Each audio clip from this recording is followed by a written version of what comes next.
I'll be looking at. If there is the possibility for the state to intervene, perhaps taking advantage of other, if you like, private entities who are interested in some of these things, then we have some education, some sensitization, so that people would be able to segregate liquid waste and solid waste. It helps even at the, the receiving point where the waste is even dumped. But when you mix them, it creates a lot of problems for sanitation and some of the disposal facilities. So that's what I would do.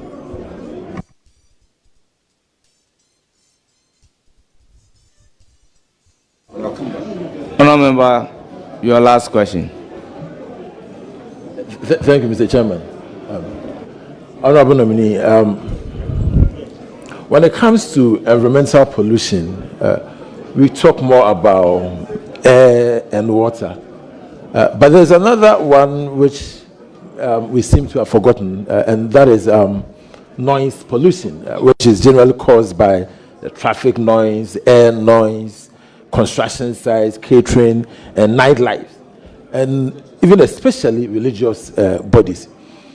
Do you mind sharing in detail your specific plans to combat all these forms of pollution, but especially for today on noise pollution? I think if we have, ministries and agencies are not supposed to be working in isolation. What I will do is to deepen the collaboration between ministries to ministry, agency to agency. If you look at noise, for example, you may see it entirely as a responsibility of MESTI. But to be able to have a policy that would regulate the noise that people engage in our communities, you cannot do that without engaging traditional authorities, without engaging local governance level. In this case, the Ministry of Local Government and Chief Sansi will be so much important in it. So I think what I will do is to have some consultation with some of these ministries and agencies and see how best we can all help to stem the tide. If you check the EPA law, it seems to me that there isn't any aspects of noise, if you like, pollution in it. That is something I would want to take a second look at. If there can be some amendments just in the new law so that we can incorporate noise pollution into that act, and I think that is also something that will go a long way to help. Thank you. I'll proceed to give the floor to Mr. Chairman, with respect, Honorable. I have follow-up if you don't mind, Mr. Chairman. Very well. The follow-up on the noise.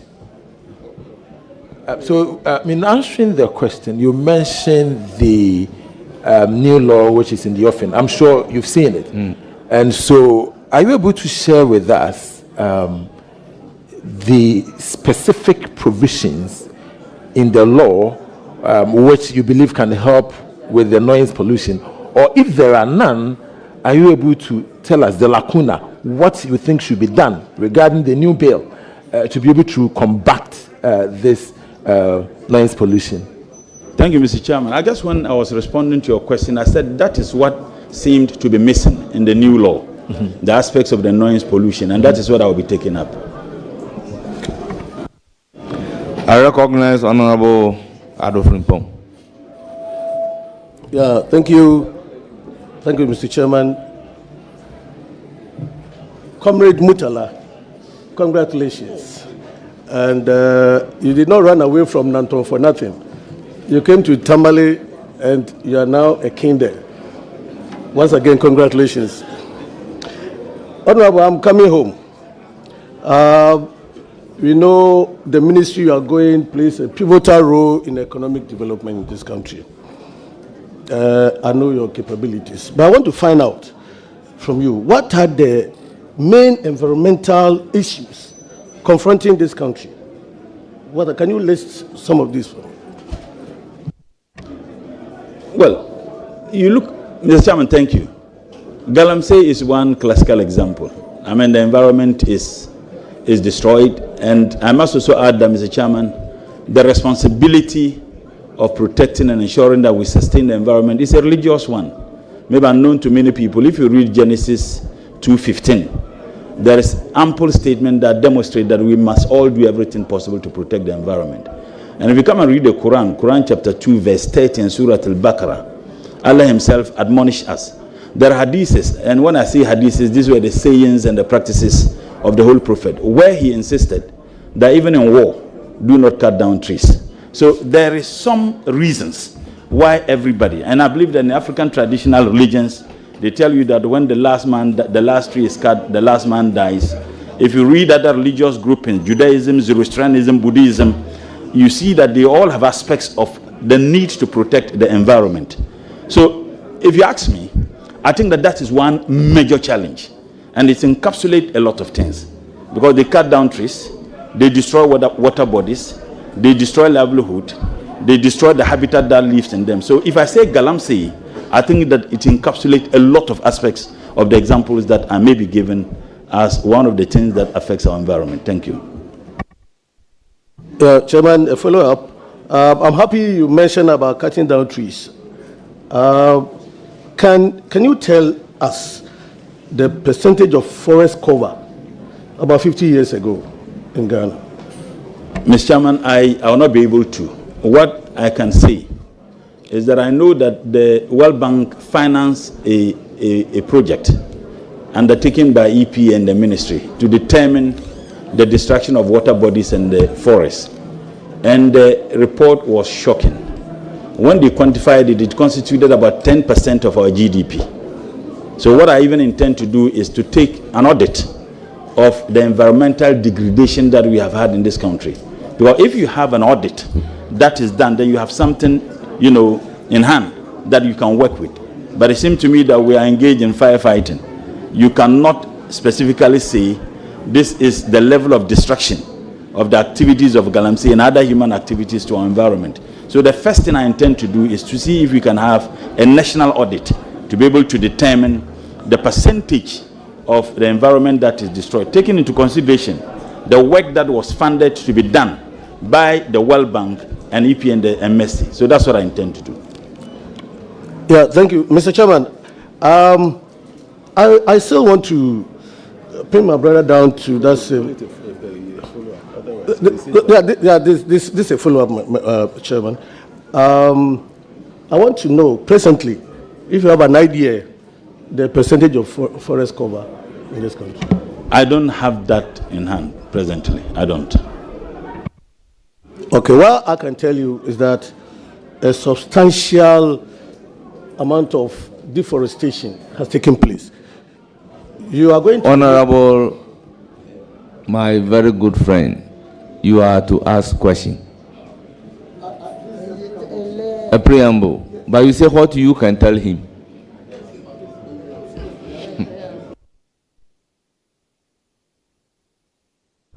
Thank you, Chairman.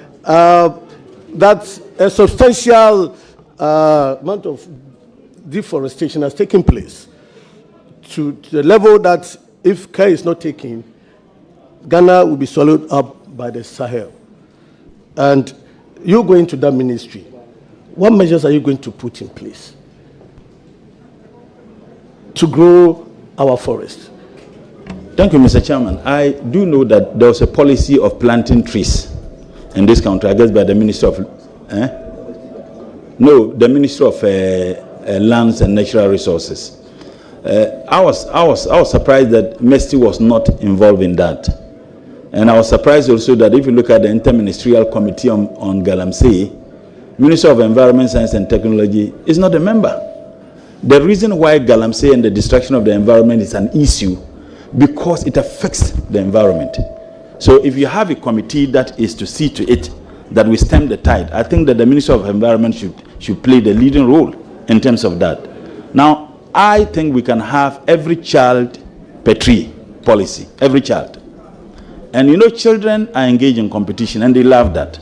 So if you have a policy that every child should plant a tree and nurture that tree, it is tailored into President Mohammed's vision as captured in the NDC's manifesto, that every man per tree. So I'll take it further. Apart from every man per tree, every child should plant a tree and nurture it. We should also have aspects to look at how we can, work in hand with the Ministry of Agric to support farmers to reclaim some of the degraded lands. There are several ways by which people who are engaged in agricultural activities can do that is environmental friendly. And these are some of the issues I will be taking up with other ministries such as Ministry of Agric. Mr. Chairman, my second question. You know, I'm coming from the Agric Ministry, and one major problem that farmers face is post-harvest losses. You are going to a ministry where you are going to be in control of science, technology, and all that. What plans do you have to use technology, especially nuclear energy, to preserve agricultural produce so we can reduce these post-harvest losses? First and foremost, I'll be looking at increasing the funding sources of some of these state institutions. The Ghana, Ghana Atomic Energy, Commission, and you have EPA, you have CSIR. They all have the capacity to come out with new innovative ways by which we can assist to protect our environment. Unfortunately, if you look at budgetary allocation to them, are not encouraging. One, I would insist that we increase budgetary allocations to them. So what I have done, I've had engagement with heads of the various institutions, and I insist that they all present to me a paper determining the challenges they are facing within the agencies, challenges which prevents them, unfortunately, from executing to their fullest capacity, and means by which we can find solutions to them. So that if I am discussing that with the government, I should discuss with the government having something that is concrete. So I think that once we get to, we'll be able to engage various stakeholders. Now, Mr. Chairman, the issue of post-harvest loss, it is not only limited just to the environment. It has something also to do with motorability, access to farmlands. Because I'm a farmer myself, and I have seen people who engage in small-scale farming, that they can harvest their farm produce, but they find it extremely difficult to cut them to market centers to sell. And they all contribute to the post-harvest loss. How do we work in tandem with Ministry of Roads so that that linkage that ought to exist between ministries is deepened? And I think that these are some of the issues I want to look at. So in as much as I'll look at the aspects of the environment and what we intend to do, I'll look at the aspects of other ministries can do in line with the Ministry of Environment, Science and Technology to reduce this post-harvest loss and increase agricultural yield. Thank you, Mr. Chairman. Yeah, thank you. In your answer, you've given indication that you work in collaboration with other ministries and agencies to resolve some of these problems. There's a key government policy in education, that's the STEM education. They say charity begins at home, and you know that. How when giving the nod, Honorable Member of Parliament, when giving the nod, what are you going to do to bridge the gap between your ministry and the STEM policy? If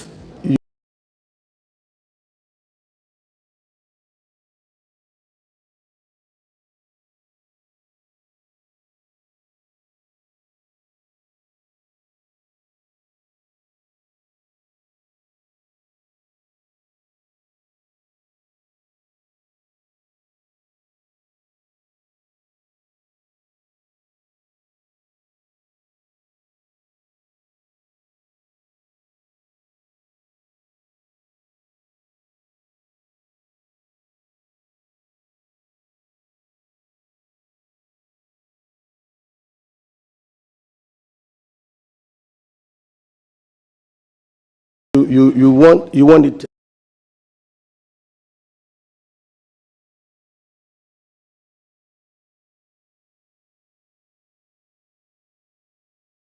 to come out with a comprehensive policy to build the capacity of young people, particularly in the area of technology and IT.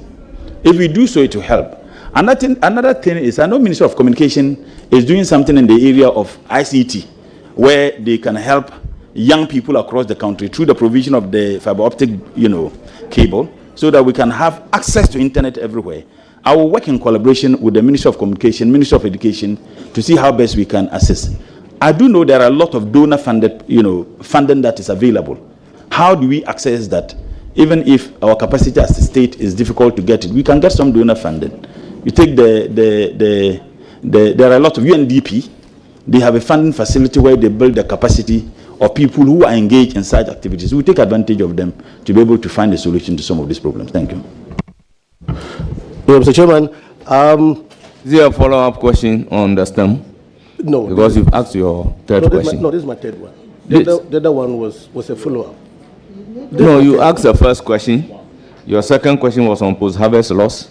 The third one was on STEM education. So if you want to ask a question on a follow-up question on STEM education, I would allow you.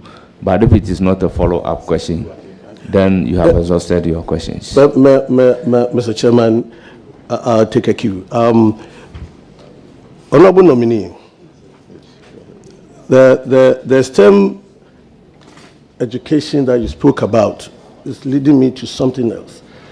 All the agencies under you, some are more endowed, others are not.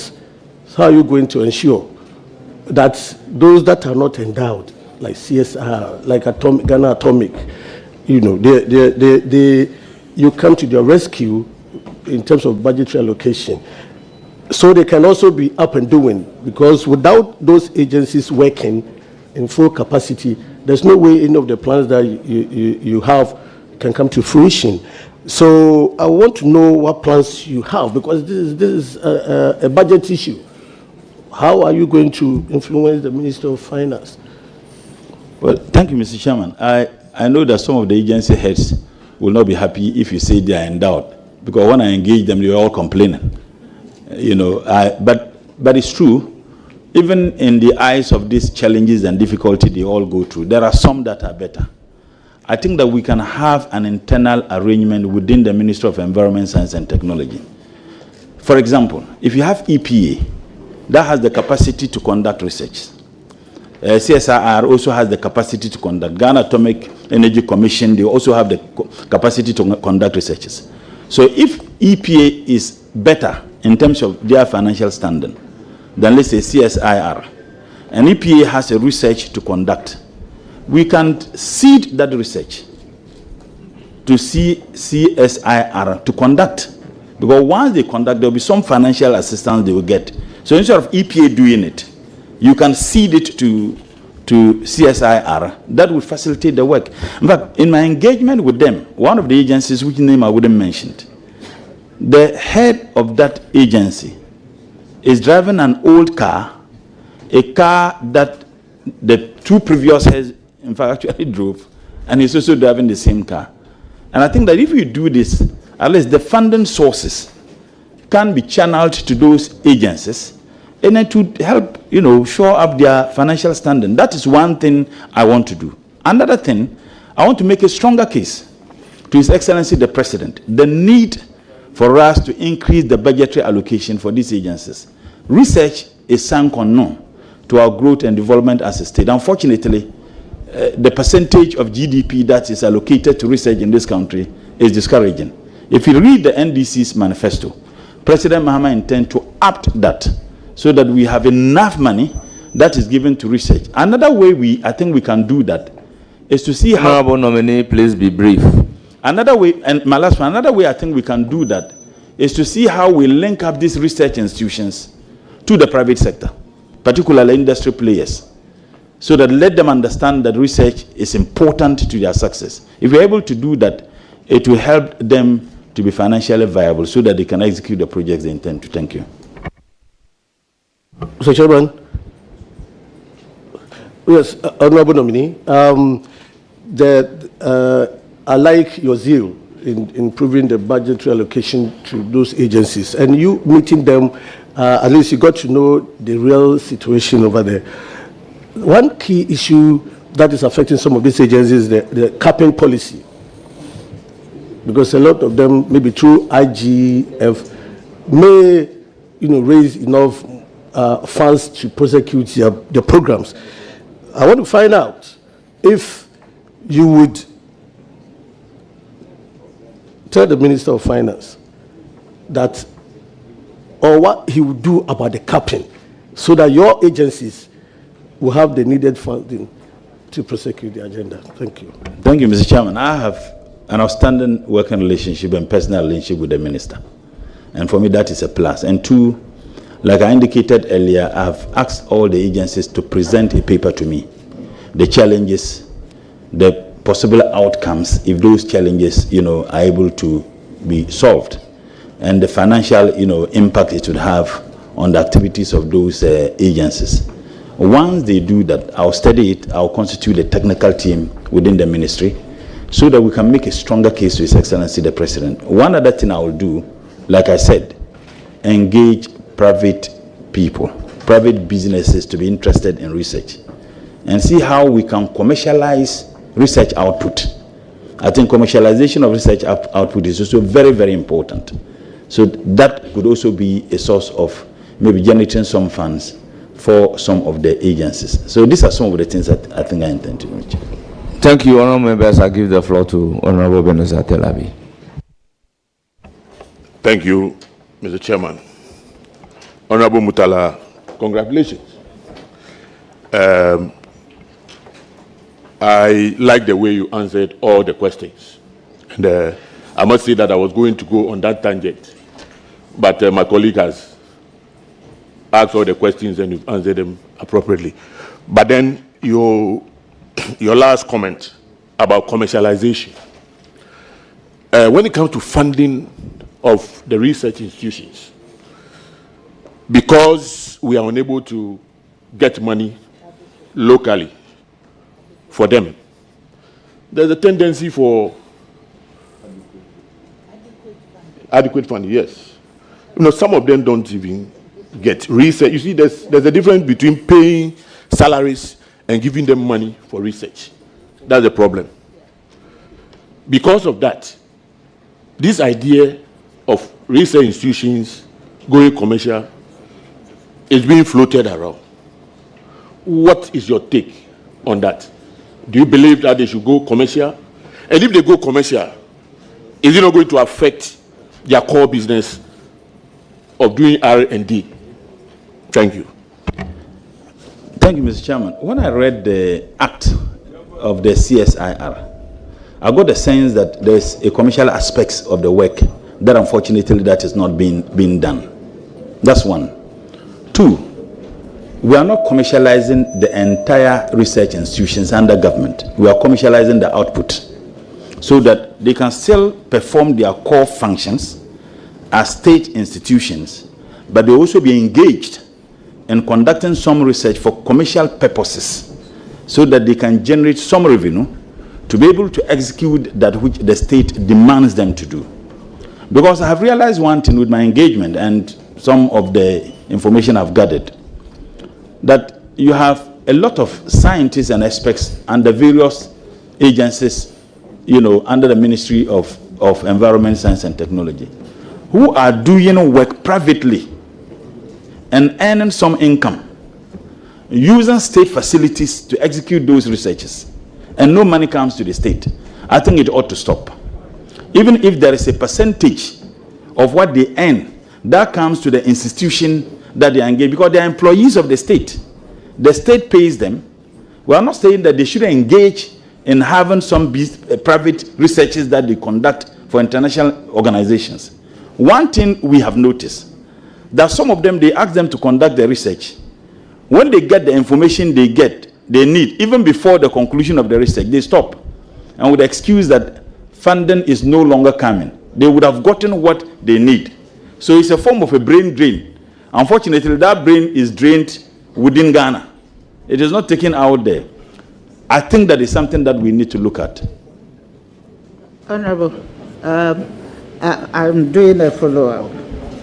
Honorable nominee, don't you think it may require the setting up of a special center that should be looking at this commercialization of this research outputs out there? Thank you. Thank you, Mr. Chair. I think it's a very good idea and it's something that I certainly would consider. More so engaging various stakeholders in the industry. Thank you, Chair. Honestly, Honorable Nominee. Honorable, Yes. is that a follow-up? Another question. Another question. Yes. So that will be your And a second view. question. Yes. And a view. Okay. All right. not necessarily a question, but All right, go ahead. Mr. Nominee,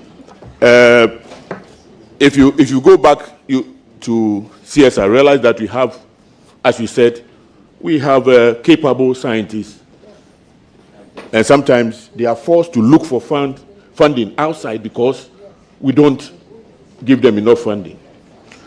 On the aspect of commercialization, in fact, I hold a view seriously that the research institutions must not go commercial.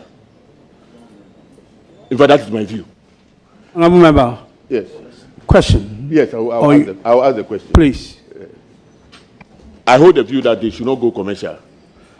However, as you said, this must be subjected to further discussion. But may I ask again, when you go to the research institutions, particularly animal research at close to Adenta, they have a problem with their land issues. Their lands are being encroached, and I know you are aware because the last year it came up was a topical issue. How are we going to navigate this issue? How are we going to do it to get people, stop encroaching lands that have been acquired for these various institutions? Thank you very much. Thank you, Mr. Chairman. It's a very known fact that they have complaint time without number. The incessant nature by which people encroach on their land. When I had interactions with some of the agencies, particularly CSIR, that they had about 181 acres of land, I think around the airport. They didn't have leases. By the time they finished with their leases, it was reduced from 81 to 51. So 30 acres gone. I would insist to find out where those lands have gone to. Because I made it very clear to them that if they are telling me that it was 81, and by the time they finish with the lease, it reduced from 81 to 51, we need to find out where the 30 acres of land have gone to. One other thing is to work in collaboration, one with the Minister or Minister of Interior, to see how best they can protect some of this. If we can have a fast-track court on environment, it's an idea that I'm thinking through to see if we can have that, so that through, in conjunction with the Minister for Justice and Attorney General and the Chief Justice, if we can have a fast-track court to deal with environmental issues. Taking lands that belong to some of these institutions can't even be added as part of the issues. It will help.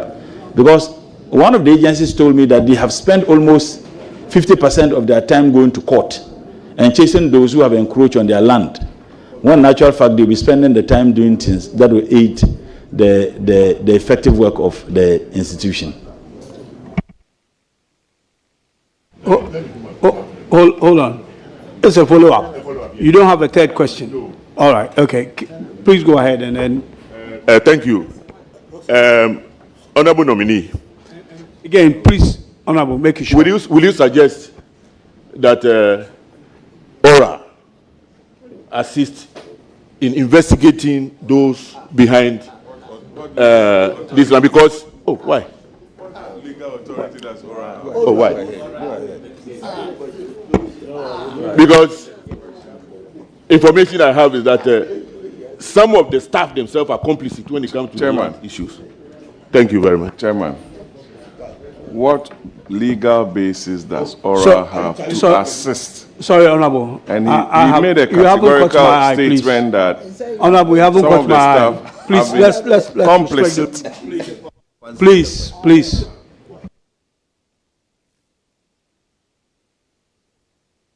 Done? Yeah, done. Okay, nominee, please. Mr. Chairman, I think this is a new information he's given to me as to the complicity of employees of those institutions. I think that if it is so, he's an honorable member, and I do know that he can't just make a statement without evidence. I would have further engagement with him so that we can involve appropriate state institutions to investigate the matter. Thank you.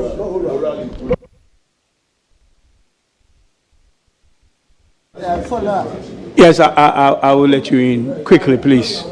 Honorable Acting Chair, Honorable Nominee, you've made a categorical statement over here about the dwindling size of the lands for research and other purposes.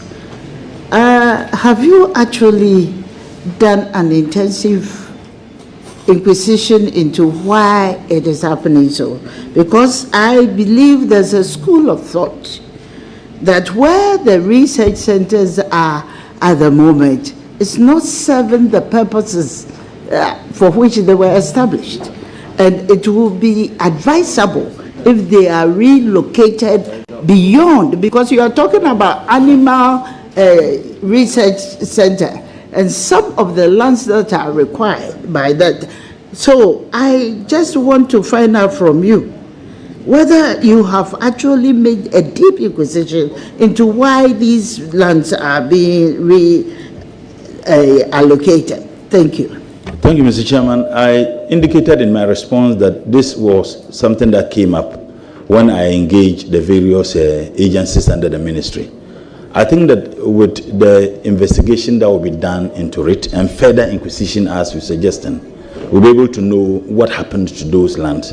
Because if I'm told that 81 acres, and by the time they got the lease, it reduced to 50, we need to know. So I would, your advice is something that is very important. I know you've been a deputy minister at the ministry before. I've had interactions with you, and I told you that after the vetting, I will engage you further.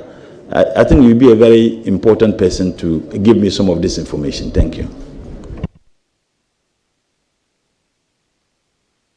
Oh, hold on. You come in later and give us the information. I would like to call on Professor Hamza. It's your turn.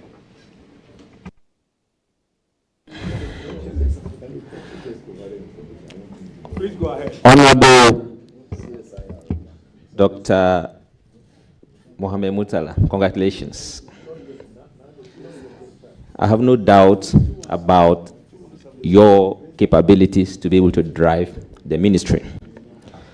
But then I have just a few questions. Well, under the Paris Agreement, countries are allowed to collaborate in order to be able to meet their climate targets. Subsequent to this, Ghana has entered into a bilateral agreement with about a number of countries, Switzerland, Singapore, Sweden, and the rest. This is supposed to bring to the country millions of dollars. However, the process is so slow. If you get into the ministry, how do you intend to speed up the process so that this huge opportunity can be realized by the country? Thank you. Thank you, Mr. Chairman. I'll first and foremost find out why the process is slow.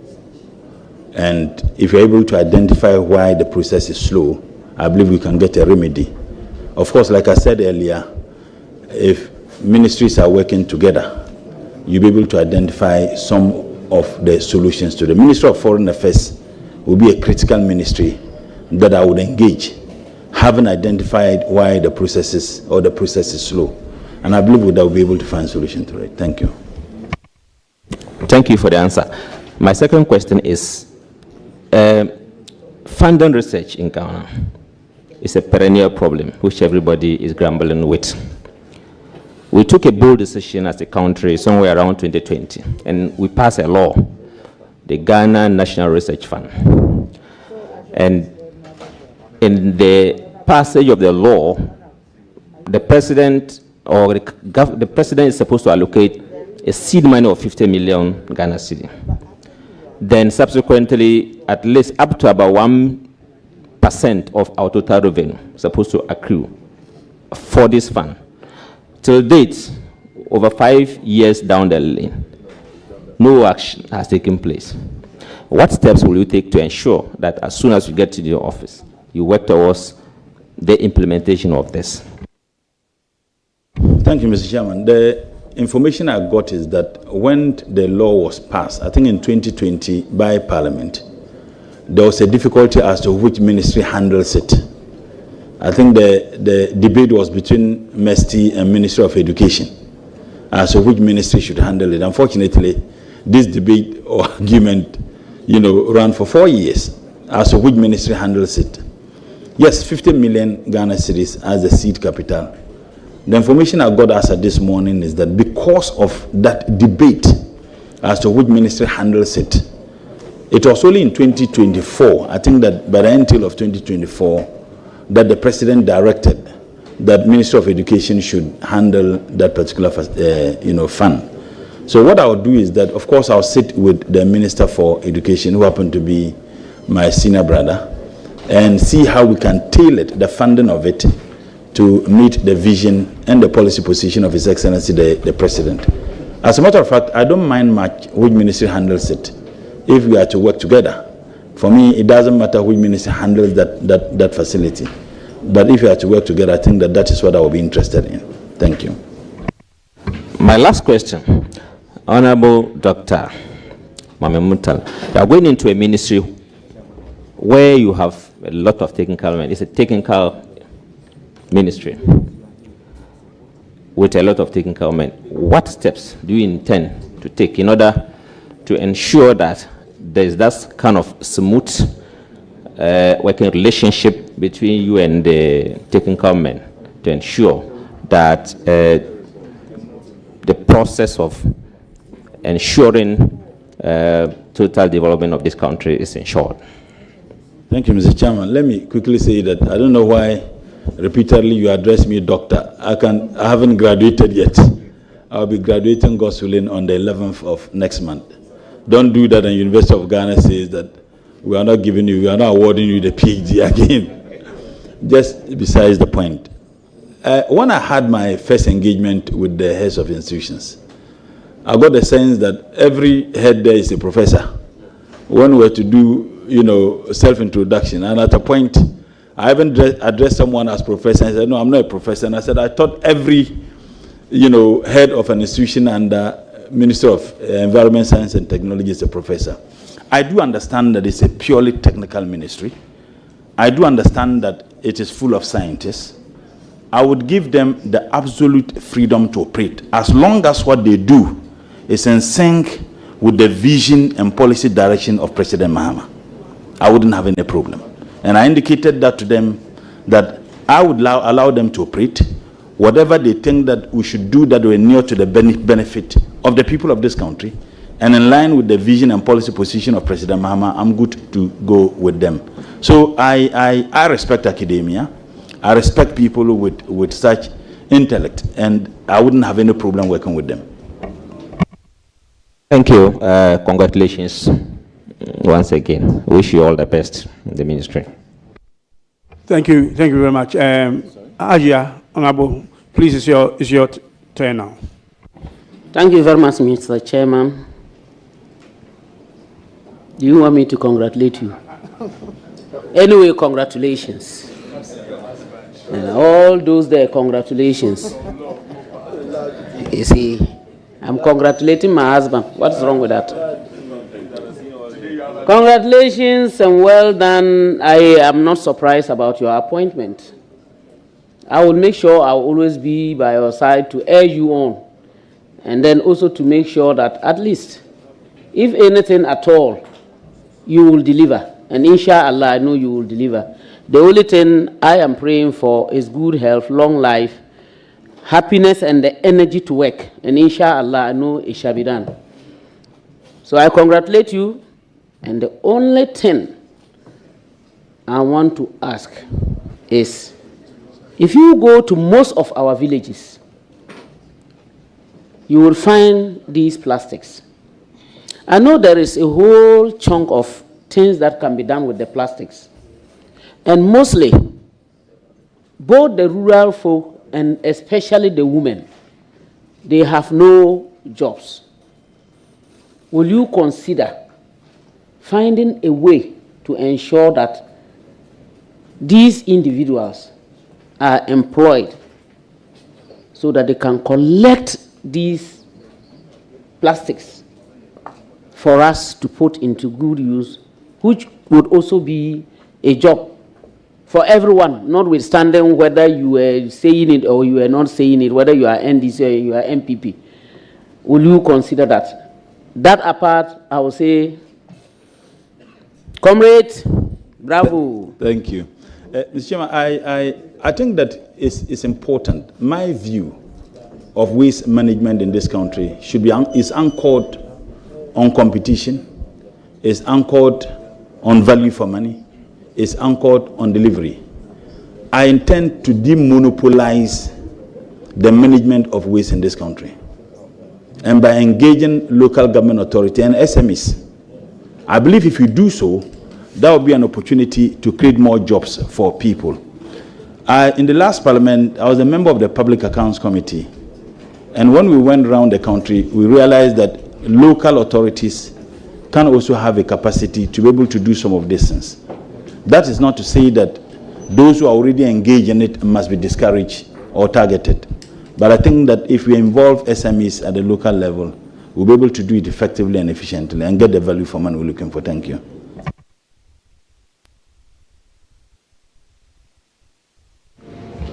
Are you done? Yeah, okay. Thank you very much. Now I will come to my left. And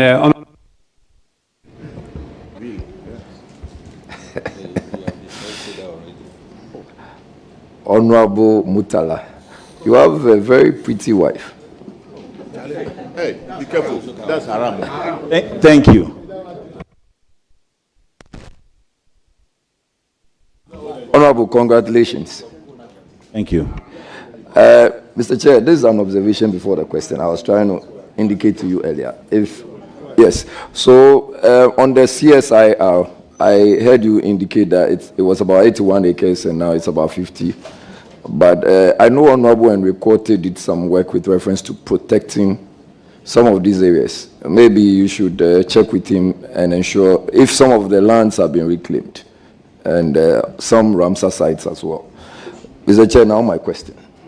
okay, go ahead. So I've also observed, and I'm sure some Ghanaians have also done same, the issuance of permits, especially environmental impact assessment permits for some manufacturing industries, and to the extent where they operate. One of which is in my constituency. The company is called Empire Cement, and a lot of filling stations.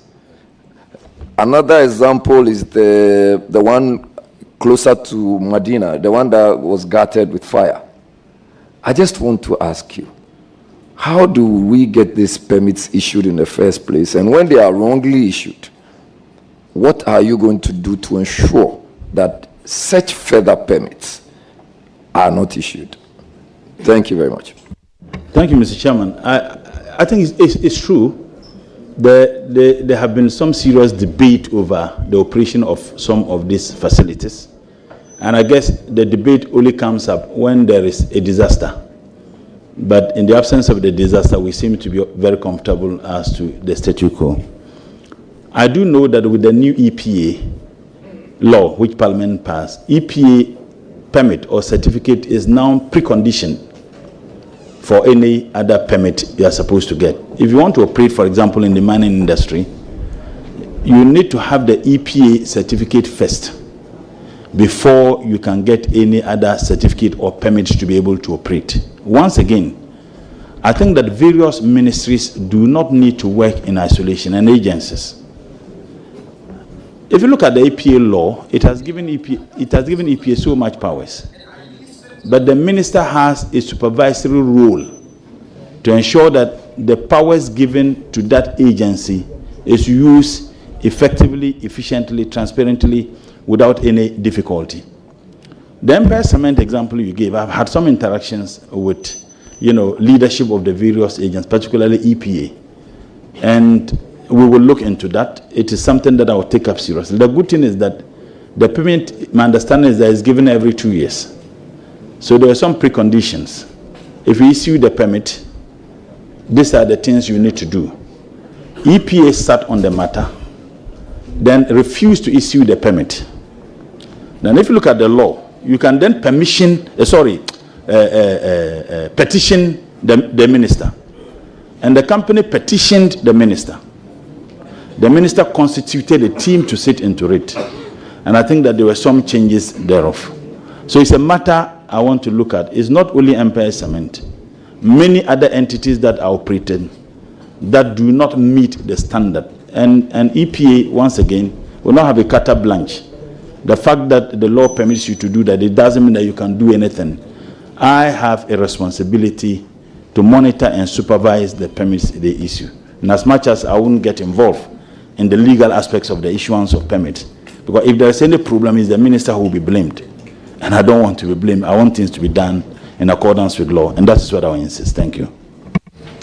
You may ask, is a follow-up? Yes. All right, okay. Yes, so I think your answer is not a bad one at all. The only thing for me is that, are you in the position to revoke when permits have already been granted, and then you find that for whatever reasons you granted the permit are not in sync with the permit you actually granted?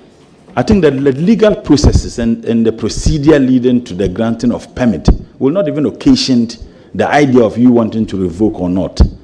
I think that the processes, there should be some processes that must be met before permit is issued by the appropriate agency, in this case, EPA. And that is why, if you look at the law, that when there is a person who is aggrieved, either by the actions or inactions of EPA, that person can petition, if you like, an appellate body, in this case, the ministry.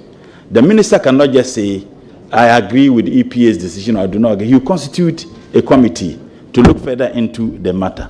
And I think that as technical people and people clothed with the powers and expertise to do that, when they submit their report, we'll look at it and see whether we need to go ahead with the permit or not. Thank you very much. Mr. Chair, I have my second question, and Go ahead. that has to do with the popular Restore Ghana initiative. And this seeks to address very significant environmental and developmental challenges in Ghana. Do you want to expatiate on that, since it's in your manifesto? Thank you, Mr. Chairman. It borders on reclaiming our lands. And we, like I said, we all know the havoc of Galamsey. And when I answered the earlier question, I said Galamsey is enough to talk about all aspects of environmental destruction. They destroy water bodies, they destroy farmlands, they destroy habitats that live in them, they destroy the livelihood of people. I think that deepening collaborative effort among ministries is important. If you ask me, my personal view, I think the issue of fighting Galamsey, it should be the Ministry of Environment that should take the lead. I don't think it should be Ministry of Lands. Ministry of Lands is accused, rightly or wrongly, as having been a participant in the Galamsey menace we have. So it shouldn't be the ministry that should be taking the lead in fighting Galamsey. Unfortunately, the interministerial committee that was constituted, Ministry of Environment was not even on that committee. And I guess my mother, would certainly lament on some of those things, because I think that the reason why Galamsey is an issue is because of the destruction of the environment and the consequences that such destructions bring to our livelihood. So it was mind-boggling that the Ministry of Environment, Science and Technology was not even on that committee. I think that the ministry should take a lead role in fighting against this Galamsey menace. Yes, Mr. Chair. Just by way of information, I recollect Professor Frimpong Batin was, and he was then the Minister of Environment, Science and Technology. So he was a member. I think he was even the chair also. No, but briefly, you remember there were some issues. You remember? Oh, I don't want to get into that. It was, and ever since, Mesty was not even involved again. Yes, Mr. Chair. This should be your third question. Yes, that's my third question. Okay. Yes.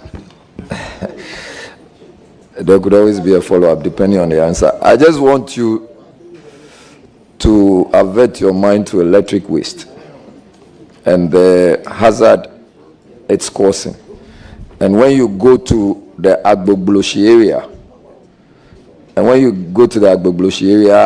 and what is currently happening to electric waste.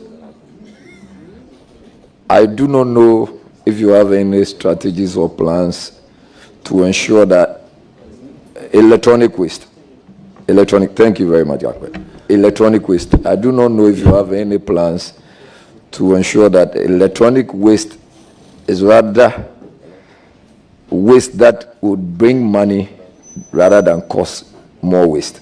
Thank you.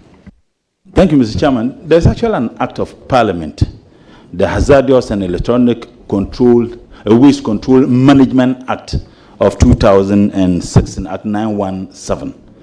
And again, we have what we call the e-waste recycling center at Agboglushi.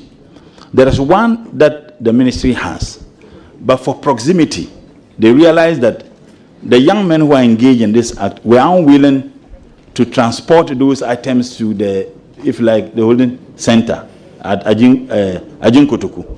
So the ministry then decided, and thank God, my mother, she was there. They then decided to have that at Agboglushi. The disturbing information I'm getting is that the people are getting back there. Maybe the question is it a case that the monies that were given to them based on what they were virtually selling was not encouraging? That is one thing I want to look at. If it has to do with money, do we need to up it a little so that will encourage them? When they bring it, they can easily take it without they trying to bend, taking into consideration the health hazards that may occasion as a result of their activities. So it's one thing I want to look at. If it has to do with the money, maybe we can up a little. I know there are a lot of funding, grants available that we can access to be able to do some of those things. I want to be looking at that. But you see, when there was a reduction, it wasn't because there was a reduction in the emission.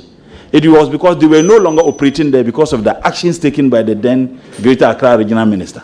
So they were having other places, they were emitting the same, if you like, carbon dioxide. But we felt that, this thing is now doing well. So I would engage various stakeholders. I would engage the communities, those young men who are doing that. I've been to Agboglushi a couple of times when I was the MP for Nanton. I would engage them to see the need for them to sell it to the center that is there, taking into consideration the effects or the consequences of their actions on their health. And I believe once we do that, it will help. Your Chair, just a follow-up, and it's to the effect that the one, I'm also aware of another one, and it is very close to the Kolebu Teaching Hospital. Is there any plans to consider dealing with that one first, and even if there can be a closure? I would have a discussion with the Minister for Local Government, who happened to be my leader in Parliament, and the Greater Accra Regional Minister, and then the MPs of the area. I mean, the MP is a senior comrade of mine. I share the same floor with him, so I would have further discussions with him. I don't want to rush to say that we will do this when I don't have proper understanding of the reasons, and that is what I will do. Thank you. Mr. Speaker, sorry, Mr. Chair, I wish my brother a very good one. Thank you. Thank you very much. It's now the turn of Honorable Patrick Bwama. Please take the floor. Thank you, Vice Chair and Member for Cape Coast South. Congratulations, my good friend. From the 6th Parliament to the 9th Parliament. Kaola. Alafi. Andre. Nah. Good. Minister, congratulations again, my good friend. Thank you. Are you familiar with the Biosafety Act of Ghana 2011? Yes. There was a recent High Court decision by some human rights group that threw out some proposals or the quest for government to introduce GMOs or genetically modified organisms. What is your take on GMOs in Ghana as a matter of policy, and whether you are going to have a second look at it, taking into consideration the resources that went into the formulation and enactment of this law and how it stands to benefit the country. Thank you. Thank you, Mr. Chairman. There's a global debate as to whether we should continuously consuming GMO. One, and I think that the debate is also occasioned by food scarcity, particularly in many developing countries. And the contending view is that we should ban it. But the question people ask is that if we ban GMO, what will be the effect on us? Would we have enough food? I think that the Biosafety Act and the National Biosafety Authority is clothed with the capacity to be able to determine the processes through which certain organisms, GMO, genetically modified organisms, some say genetically modified food, certain organisms can be used in our domestic market. And I have no doubt whatsoever the capacity of the National Biosafety Authority to be able to assess and advise government, either through the Ministry of Agri, through Ministry of Health, and the ministry as to which could be consumed domestically. Because if we ban, what will be the effect on us? And as far as they certify that this particular food is healthy to be consumed, I would have no problem at all with that. That's assuring, and I think you must take a very good look at that. And you being an environmentalist, what do you know of the terminology called other environmental trends? Have you heard about them? Before I proceed to ask my question. Yes, Mr. Chairman. What are some of them? Let me agitate your mind or thinking on other environmental trends. It's a global lingua, let me put it that way. Yeah, my understanding is that it involves a lot. The challenges that the environment is posed with, either directly or indirectly, the consequences of those actions humanly and some that are natural to our basic survival. Because if the environment is protected and sustained, we can survive and live well in it. But if it is not, we all, suffer the consequences. Thank you. Honorable Pasubama, I take it that you are on your second question now. You gave a preamble to your second question, so you are on your second question. All right, thank you. Kweku. So I was looking at areas like wildfires, coastal flooding, inland flooding, rising sea levels, and what have you. So let me go to my second question before Honorable Ricketts jumps on my case. I got a question from some industry players on the ban of PPs. Polypropylene. They are not environmentally friendly, used in bagging cement. They've been banned by the EPA. But its enforcement has become a challenge because companies are able to pay and get their way out because they don't care. They will bring them from Nigeria and other places, use them in bagging the cement here. Whilst we have local companies who have set up and are able to produce and meet market demands. They want to find out from you whether you'll be able to have the steel as it requires of a minister to ensure that the enforcement is carried through to promote local industry, create more jobs and taxes for government. Thank you. Thank you, Mr. Chairman. Honorable Patrick Buama knows me very well, and I don't joke with principles. Anything that it will take legally to ensure that people conduct their businesses in accordance with law, I will do it, regardless who will be affected. So that's one thing I can assure you. But what I will say is that I will engage industry players, and it will be good, I believe, if you give me the opportunity to serve the people of this country by approving me, I would have some engagement and interactions, not just with agencies, but business players within the environmental space. And I believe that there are several other issues that may not even come up that will come up, so that together we see how best we can find solution to it. But you can't do this once again without engaging other ministries and agencies, because the issue of importing into this country borders on several ministries.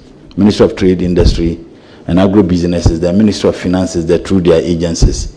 If we have such interactions and engagement, we can all find solutions to it. And of course, the Ministry of Justice and Attorney General, it borders on illegality. They would also have a role to play, and that is what I will do first, in order to find solution permanently to some of these problems. We may not be able to stop it entirely, but we should make it absolutely inconvenient for anybody to want to engage in such.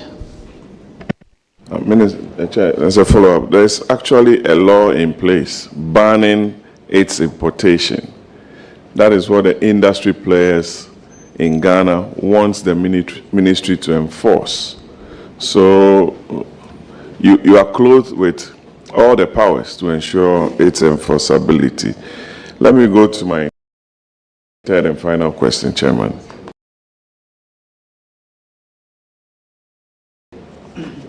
President Donald Trump, your good friend, the 47th President of America, for the second time, has signed an executive order taking out the United States from the Paris Climate Accord. It has a lot of global implications. Ghana is a signatory to that convention or treaty. What are some of the effects, in your view, that Ghana stands to suffer from the withdrawal of the U.S. from this all-important climate change, given the fact that in the west coast of America, we saw the fires there, in California, even in Ghana, a lot has happened. It rains even in November, December, what have you. So some of us do believe in climate change. And a big power like the U.S. taking this stance, especially in this very important period. I want to hear from you, and the country wants to hear from you. And I wish you the very best. Mutala. Thank you. Mr. Chairman, I guess there was an earlier question that was not even direct as did, but in my response, I did indicate that it is a worrying development, considering the fact that U.S. is the second largest emitter of the green gas. Both, the work and our effort for environmental sustainability in this country. So the question is, U.S. withdrawing from it, is it going to affect the funding sources that we get from the United States of America? My prayer is that it wouldn't affect those funding sources. And we have an outstanding, relationship with America as a state. Ghana is a beacon of democracy. And I think that through the diplomatic balance, we'll be able to have some bilateral, arrangement with the U.S. government to see how we can maintain such funding sources, hoping that President Donald Trump may change his mind, and hoping and praying. So if he changes his mind, that will be good for the entire global community. But if he doesn't, we must find a way, innovative way of ensuring that such support financially we get from America continues. Thank you very much. It's now the turn of Honorable Umar. Please, you have the floor. Thank you, Chairman. Yes. Now come up. My brother, Comrade Montala, congratulations. Thank you. And you've been a role model to a lot of youth, not only from the northern region, but the entire country. And we count on you to be one of the ministers that Ministry of Environment never got. I've been worried about solid waste and disposal in urban areas and communities. And I was wondering, or want to suggest, how will you link up with I know it is in the area of local government. And I want to find out how will you work out with the local government to ensure that solid waste, because it is part of environmental pollution, is properly disposed. Thank you. And once again, I wish you well. Thank you, Mr. Chairman. I remember when my senior brother was the Deputy Minister for Local Government, they instituted, environmental cleanliness day, I think once every month. For me, it was a novelty that we ought to have continued. Environmental or solid waste disposal is not only the responsibility of the state, it is also the responsibility of the citizenry. How do we get citizens to speed so that they understand that that responsibility is not only limited to the state? What do they all have to do? And I think that they can do that through sensitization and education. And you cannot do that in isolation as MESTI. We certainly would have to do that in collaborative fashion with other ministry. And I don't see it to be a work between Ministry of Environment, Science and Tech and only local government. Even Ministry of Health. Ministry of Health has a role to play because the consequences of this affects are Ministry of Works and Housing.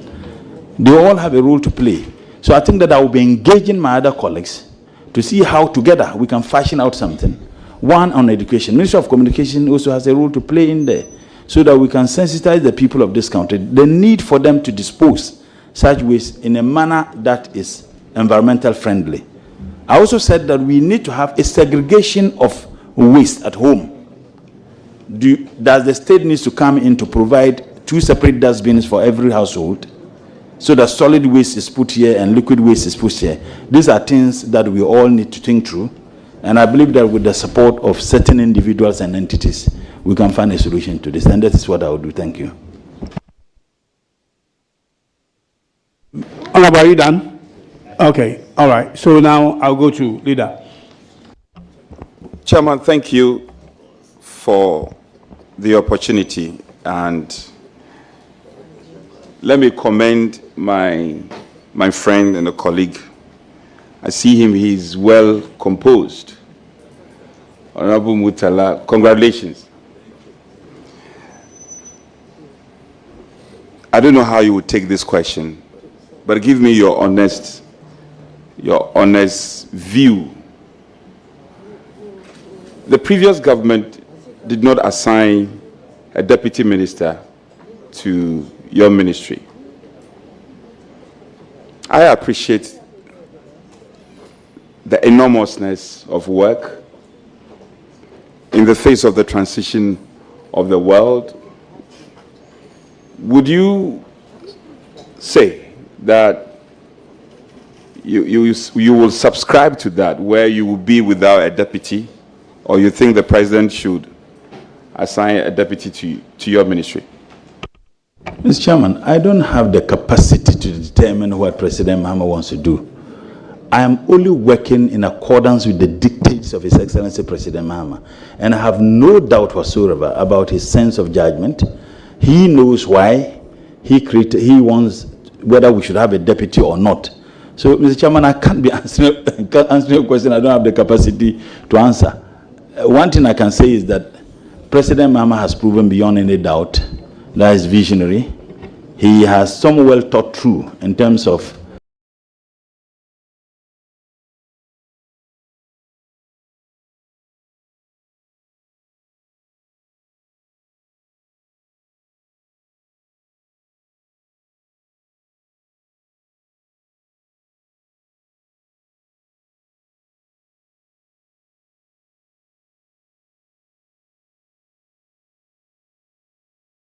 decisions is taken and policy formulation, and that is why his track record is outstandingly superb.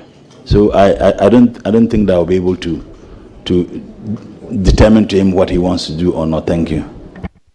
Mr. Chair, I hear his eloquent recitals. However, he should remember that we are not on the campaign trail. So he should pull the brakes on that a bit.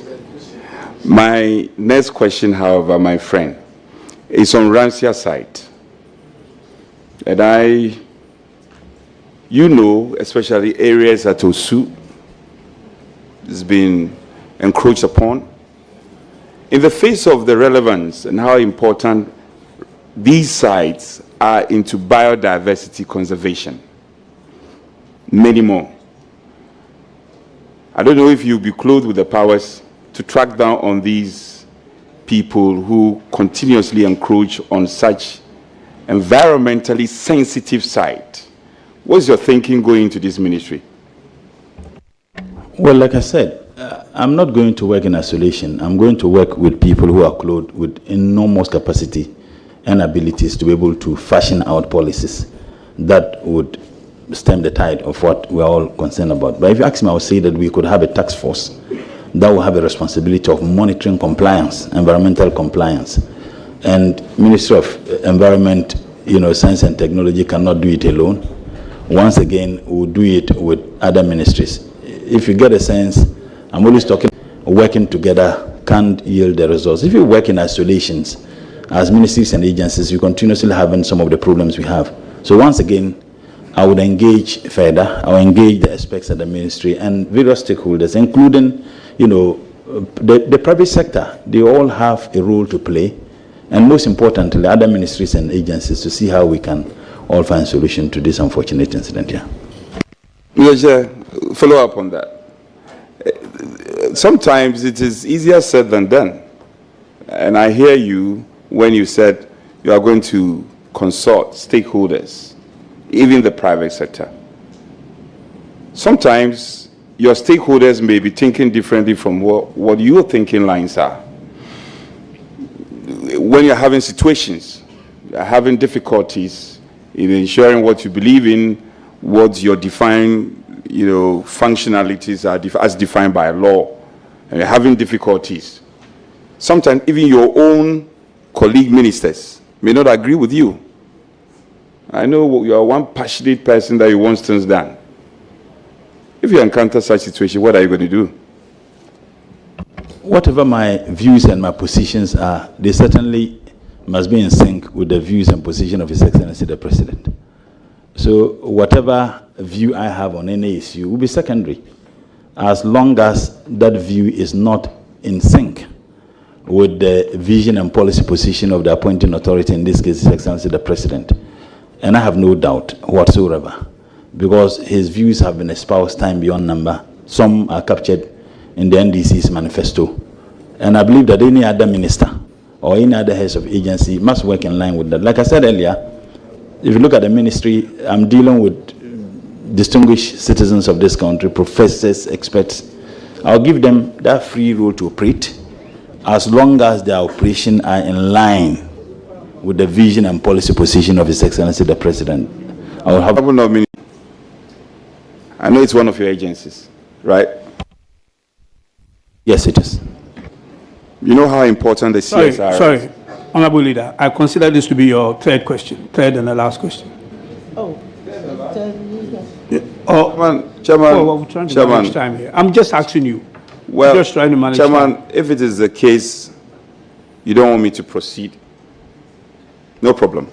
I thought that with our straightforward matters. Okay, go ahead. Be magnanimous with the rules. Go ahead. In any case, I'm a leader in Parliament. I know. So don't limit me to three questions. I was asking you, please. With respect to you, if I may trying proceed. to manage. We No, are let's trying not to debate. manage. Can I time. proceed? Yeah. Please go ahead. Okay. That's why you're a good man. Honorable Mutala, he is eager to answer my questions. Source of power, adding to your options, knowing that quality and standard remains intact, and our content, which is accepted as truth and accuracy every day, is accessible on the go. Access your favorite daily graphic and our weeklies The Mirror, Graphic Business, Graphic Showbiz, Junior Graphic, and Graphic Sports on Graphic News Plus app. It's the digital replicas of our work. Download Graphic News Plus app on the Google Play Store, Apple App Store, and available on www.graphicnewsplus.com as you remain abreast abreast of and keep pace with on-the-minute news updates on the go. Home sweet home. Welcome family and friends. Choose the bundle that best works for you from as low as 10 Ghana cedis weekly for unlimited access to all publications. Graphic, truth and accuracy every day. Information is a great source of power. Adding to your options, knowing that quality and standard remains intact and our the usage of renewable energy in there. And so that's how come we have the WIPA authority and all that. However, we are still stuck with a 10% of renewable energy when you look at the energy mix. And we appear to be proud about it. For almost a decade now, we are still hovering around the 10%. What is your own assessment of this? And what do you think we can do to facilitate the adoption and the usage of renewable energy in our country? Thank you, Mr. Chairman. It's the way to go. We have solar in abundance. Wind, maybe there could be some difficulty. There's some hope. If you take Melcom, is it ice cool? There is this water. I'm told that they're all using solar now. So if we can have a single solar used, at least even starting with ministries and agencies and educational institutions. Of course, the concerns have always been the initial capital that will be, invested into it. But I think that as a state, you must begin somewhere. I remember when we were in Legon, my understanding was that the main street lines to Commonwealth Hall, they were all solar.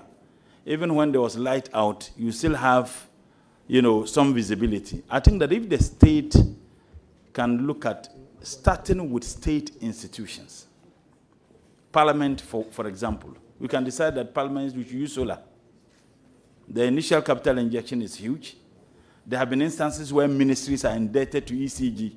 The former Minister for Finance is here. He had a lot of difficulty dealing with ECG over the indebtedness of some state institutions. If we begin with that, I think that for me is one way that can help. Renewable energy, in fact, tidal waves is one thing that we can harness the sea to generate some energy. If you go to Kalio, somewhere in Upper West, Laura, the intention was to generate about 10%. But unfortunately, they are generating below 4%. How do we speed up? I mean, even if you have 10%, maybe 15, 20%, that will help in our energy mix. Okay. Chairman, I'm happy he mentioned the Kalio solar farm. But he failed to add that the Kalio solar farm was thought through, initiated, and implemented by the erstwhile MPP administration. He should have added that at least. Anyway, my next question, Honorable Mutala, it's about quite controversial, but I know you are capable. Germany is shutting down its coal plants. All over the world, the European world, developed countries are gravitating towards clean energy. However, there are experts who say that Africa should pick and choose. We should pick and choose, and we should know our priority in terms of our unique stage of development. The fact that Germany is shutting down and they are gravitating towards clean energy doesn't mean we should necessarily do that, because the developed world, for want of a better expression, have polluted to be where they are in terms of industrialization. I know how patriotic you are. Would you sparingly, or will you suggest that as a country we should sparingly adopt renewable energy and also focus on building our industry? We should also pollute a bit. Are you for that school of thought? Thank you, Mr. Chairman. I remember when I was in SHS2, I read Arrow of God. Arrow of God. I think that those who are interested in literature. And there's a phrase in it that we are all men. When we open our mouths, we know the men from the boys. We can't, and I see in your question, I see you speaking as a former NOX president, the student leadership. We're all, patriotic, we demand. But when you get into the field of global geopolitics engagement, it is completely different. If you ask me, my gut feeling is that we should not agree because what percentage of the total emission are we contributing?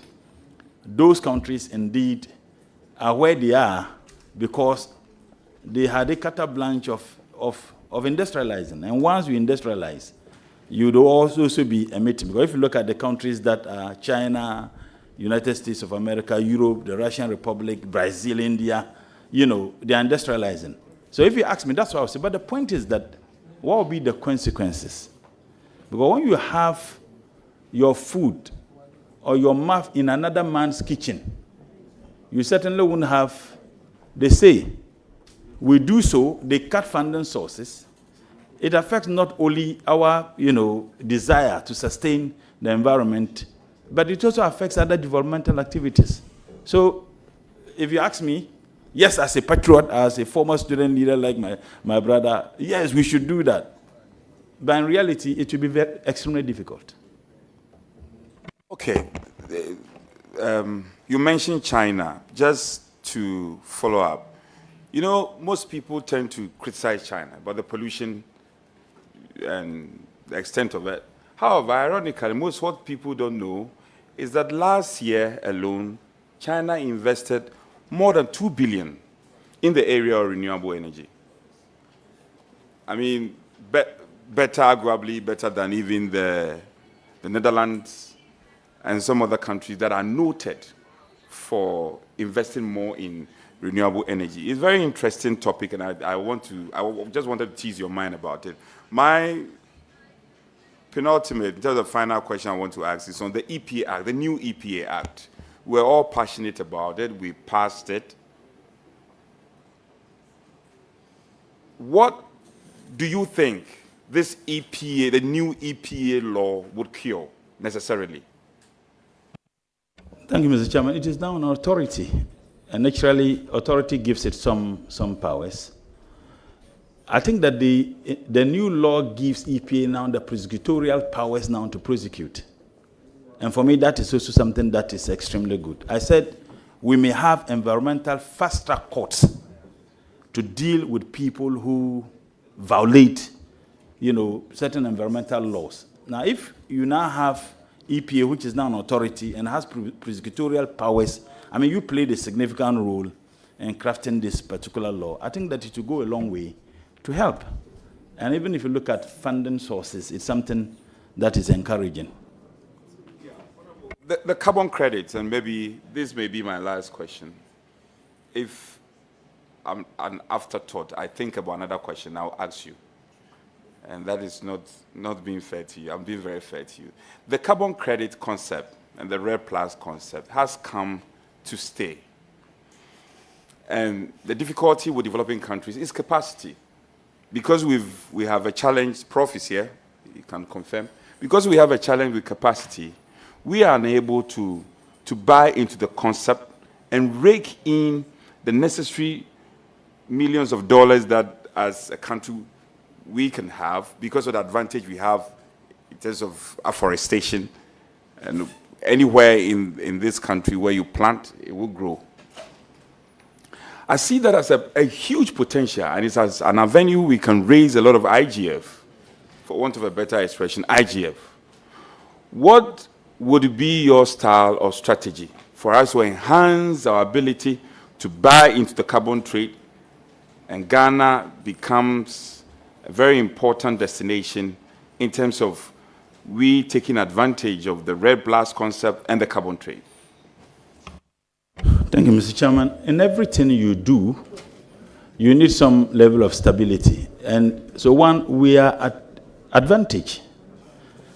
May God forbid, assuming we're embroiled in conflict, like we can say many or some African countries, I don't think that they would have been interested in. And we seem to be doing very well. Professor Hamza's question, he enumerated some of the issues. We have that with Sweden, Switzerland, and Singapore, and many other countries, and it is yielding some. Maybe we need to deepen that. and engage such relations with other countries too, because financially it helps. And it is one of the surest way we can generate enough resources to support some of the agencies that are engaged in that without necessarily, financing the activities through budgetary allocation of government. Mr. Chair, let me wish my friend, who we've been engaging ever since his name came out officially. We've been talking and hoping that things will go well. Just to end on a note that, what will you want to be remembered for after your stint of stay in the ministry? Honorable Mutala, once our Minister for Environment. What is the new designation now? Environment and what? Science and technology. What would you want to be remembered for? Thank you, Mr. Chairman. Results-oriented, instilling discipline in the activities of not just the ministry, but agencies within the ministry, and doing everything possible to stamp up corruption. Mr. Chair, I thank you, and I wish my colleague the best of luck. Thank you very much, Honorable Leader. I will now come to my right again, and then... No, he's going to... Yeah. So, you have the floor. He has only 2 questions. Chairman, thank you very much. My brother, my twin brother, I should say, in Parliament, and we do nearly everything together. If you see me in Tamale, yes. So, comrade, congratulations. Thank you. We knew this would come, and it has come. And I have no doubt that you will deliver. And the youth, especially the thousands of young people in Tamale and its environs, are looking up to you. I wish you all the best. You are in leadership, I'm in leadership. Hard work brought us here. So the youth should know that if you work hard, positive hard work, not any other hard work, but positive hard work, you will always be recognized. So I wish you all the best. My question to you is, cottage industry used to be the backbone of our recovery. And there are a lot of small, medium enterprises who do well in this regard. For instance, if you take the corn mill, there are a lot of metallurgists who are doing well. And as a sector minister, for which technology is an added aspect to your industry, will you consider prioritizing promoting cottage industry amongst our young men who go into metallurgy but don't get support to establish? That's metal works. They build containers, they build small machines. Will you consider prioritizing support for them so they can establish in our rural areas? Absolutely, Mr. Chairman. I think that there are a lot. If you go to Abusokai, in Tamale, there is a place we call industrial area. Kumasi, I think Mayankar, and you find a lot of people who are designing a lot of things. I'm a farmer, and I can tell you that some of the things we use in our farms are designed and built by Ghanaians. The only difficulty is that they don't have enough capital to be able to build more. That's one problem. The second problem is, will they have market for what they do? So it should be a multifaceted approach. The state can come in, that, okay, we provide the resources for you to build ABCD for farmers. In this country, we import tractors from Brazil and other places for farmers. Even planters. It's a simple technology. Planters, we import them. Can we give resources to our domestic investors or entrepreneurs to be able to develop something like that, so that the state gives it out to farmers, those who are engaged in agro-business. And I think that is one surest way. The technology is here, the expertise, we have it. The difficulty is just the financial means to be able to put it to use. And that is one thing I would encourage we do. Chairman, thank you for the opportunity. Comrade, all the best. Thank you very much. It's now the turn of... it's now your turn. If you are ready, you can go ahead. Thank you. Thank you very much. Congratulations, Honorable. Thank you. Yes, I can see my beautiful daughter-in-law supporting you very well at the back over there. He's very much impressed with your answers so far, and he wants you to listen. But I have a problem. I have picked your CV, and there's no indication that you are married. There's no indication, unless maybe you have to drive me, take me through, and let me. So, do you have? This is a house of record. Are you seeking the permission of the?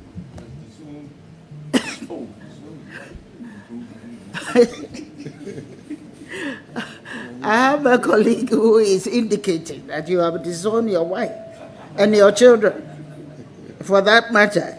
But do you want to seek the permission of the chair to amend accordingly? Absolutely, Mr. Chair. What actually happened is that this CV, I have been using that. So I was supposed, in fact, if you ask the clerk, I had to send the CV to them yesterday. And that is the reason. My original CV, I am married. My beautiful wife is seated behind me, very supportive. And I have 4 kids, actually.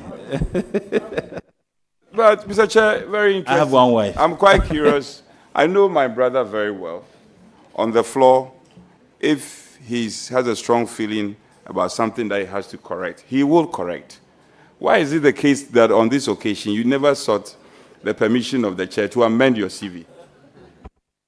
Mr. Chairman, I agreed. I said yes, I would love to amend the CV. Thank you. Accordingly amended. Honorable, thank you very much, Mr. Chair and Honorable Nominee. I've noted that you have undertaken a number of education. In your master's for planning, you had a thesis which read good governance and the execution of development projects at the local governance level.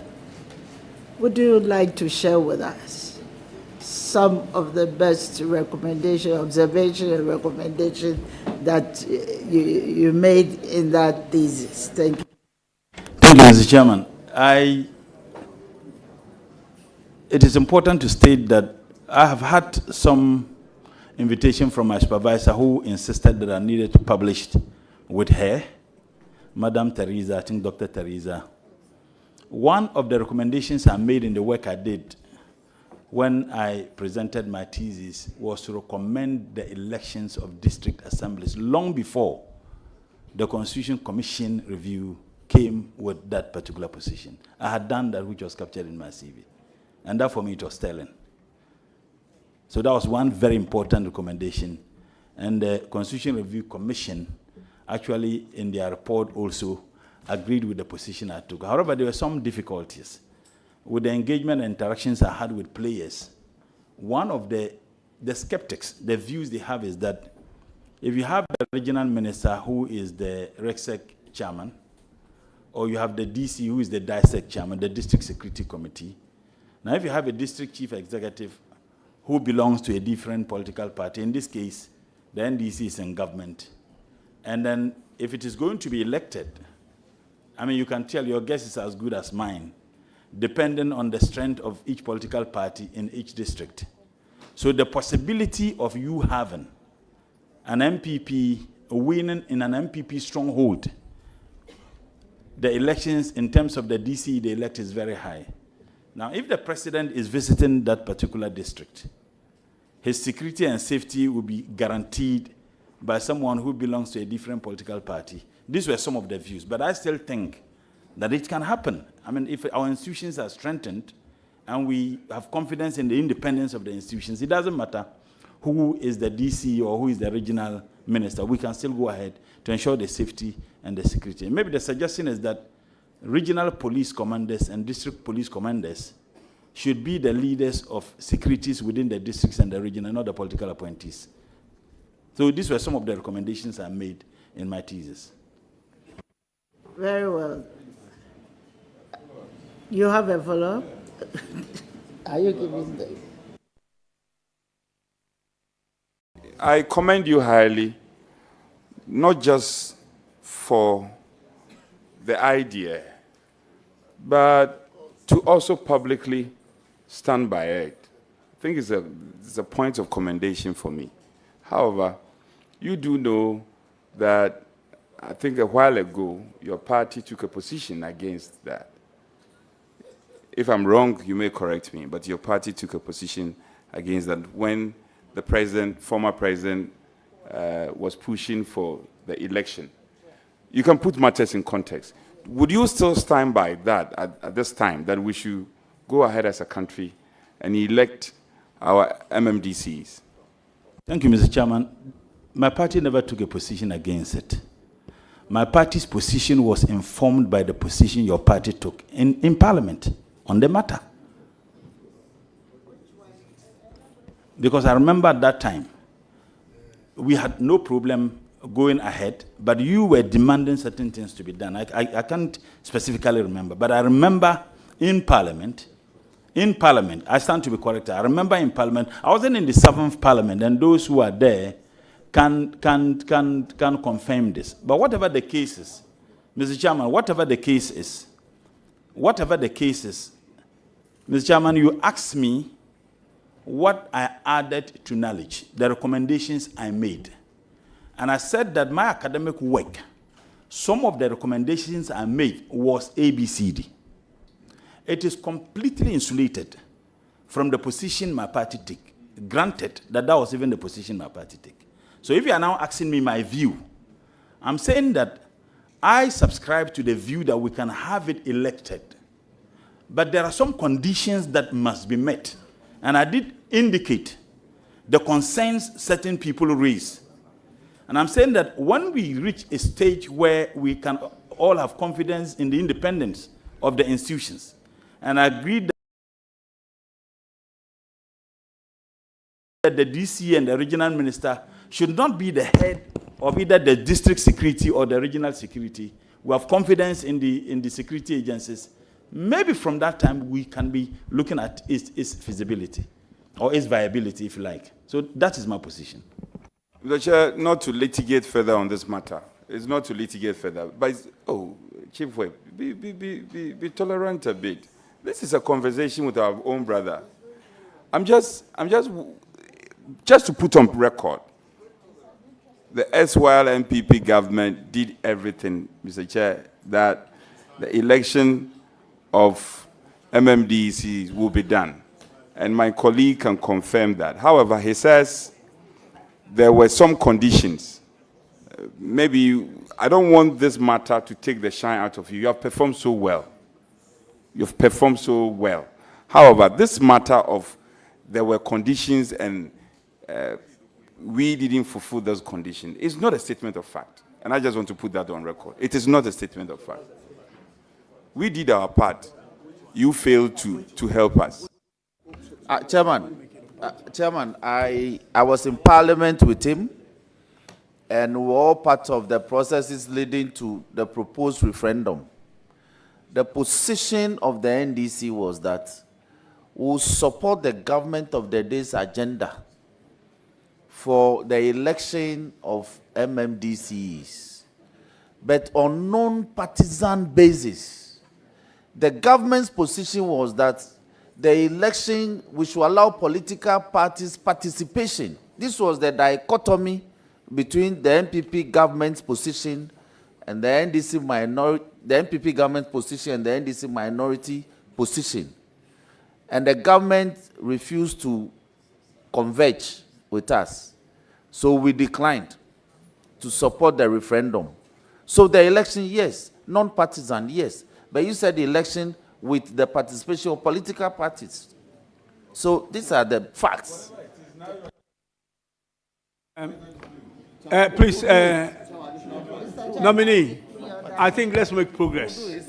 Honorable Patricia, I tell my, it's in our manifesto, so we implement it. It's okay, it's okay.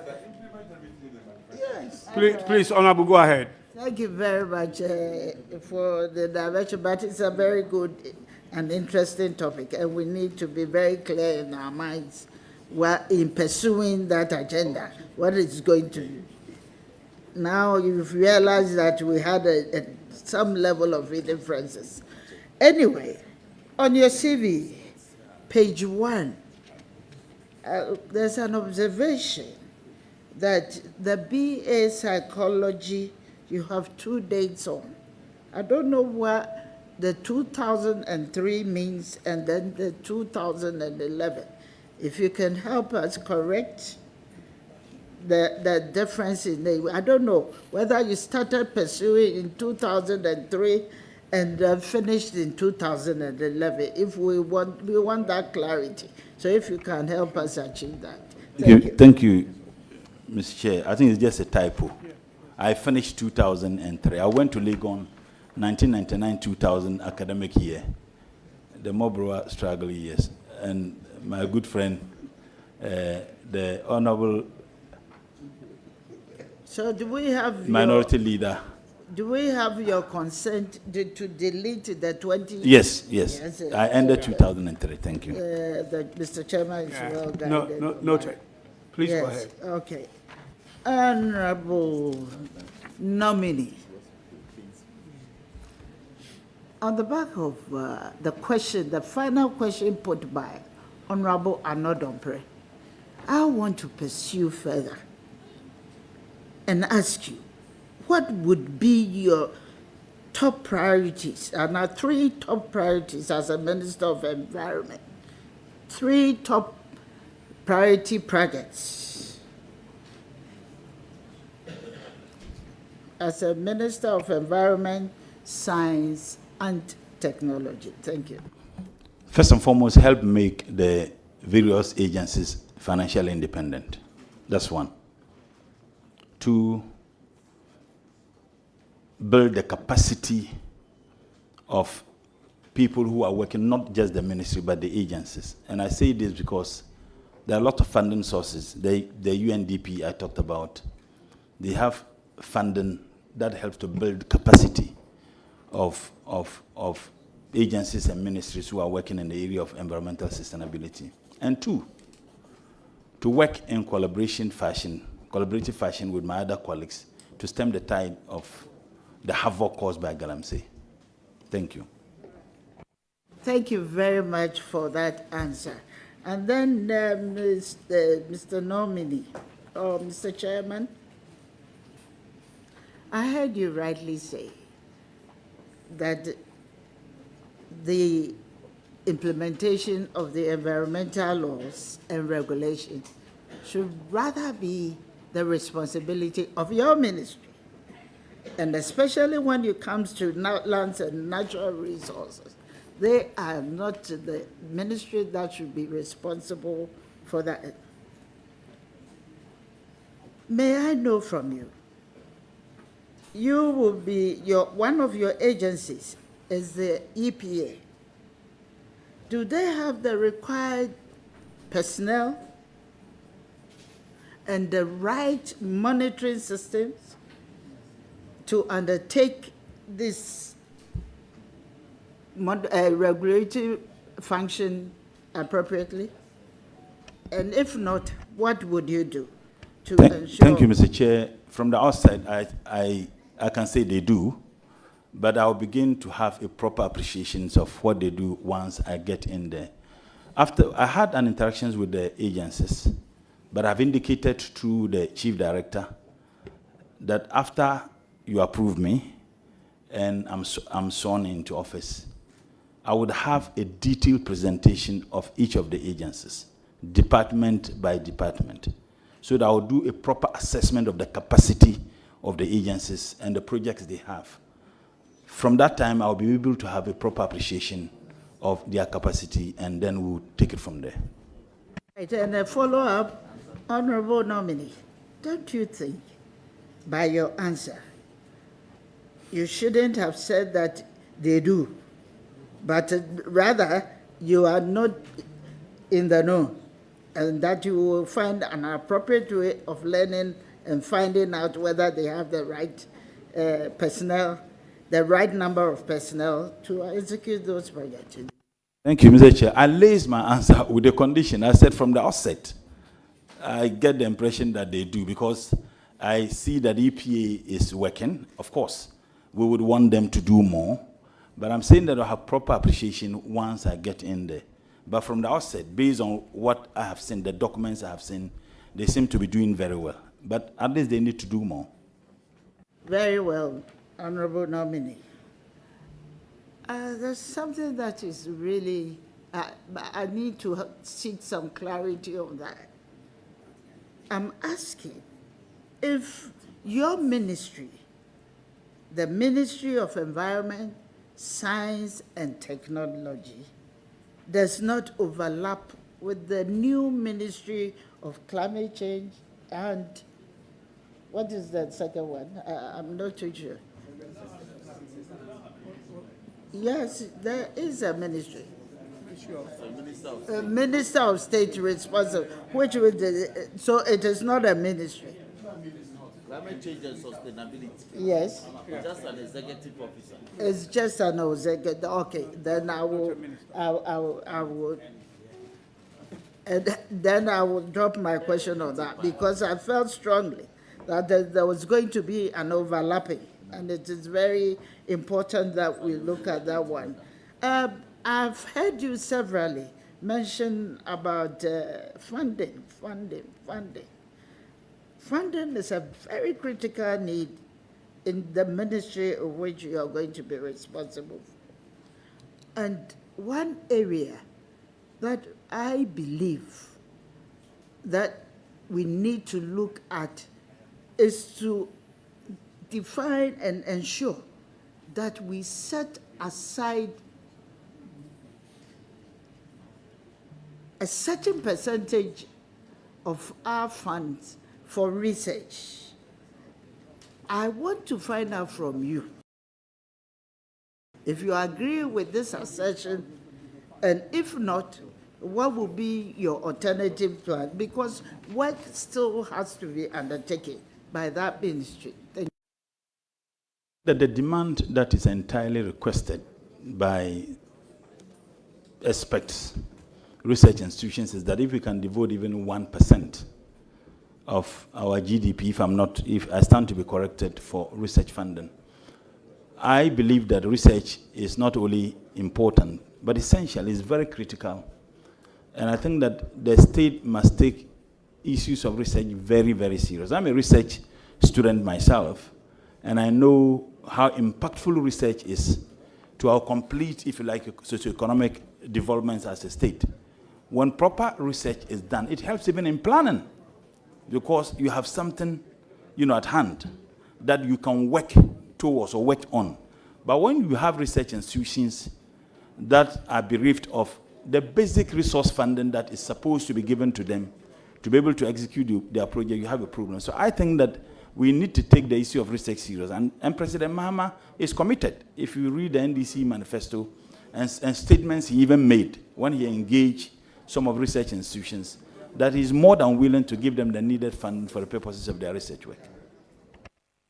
My direct question was whether we are setting a research fund, setting that fund aside to Mr. Chair, there is already a fund for research.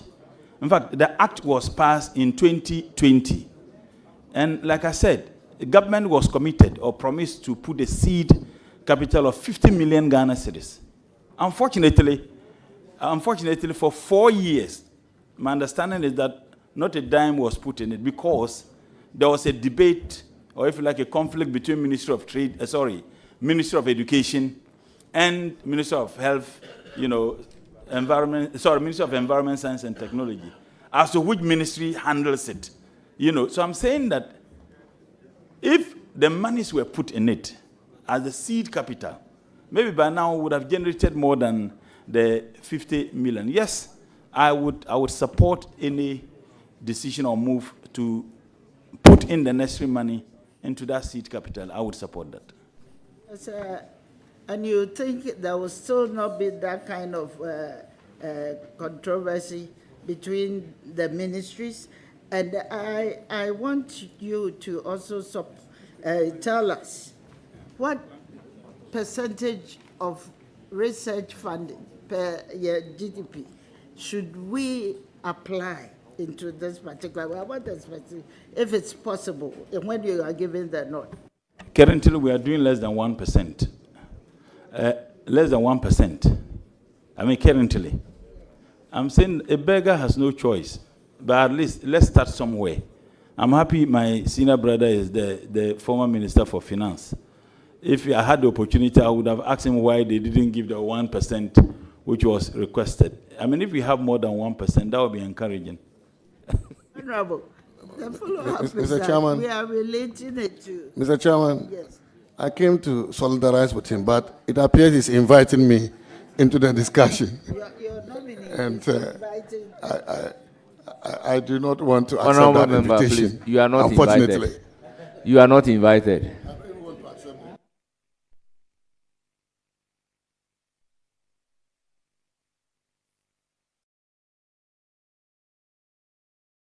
Thank you very much. There's also another aspect of your job which I want us to. What plans do you have to promote the use of natural resources such as minerals, forests, and water bodies, if given the nod? Thank you, Mr. Chair. I want to say the use, if you could expatiate on that. Yes, we have a very big challenge. We have a very big challenge when it comes to the promotion of our natural resources. You are in charge of technology. You are also in charge of science. And you're also in charge of the environment. And you have to factor all these aspects of our life to ensure that in trying to promote the use of our natural resources, there is a very responsible way of doing it. So that is where I am looking at. That is where my question relates to. Thank you.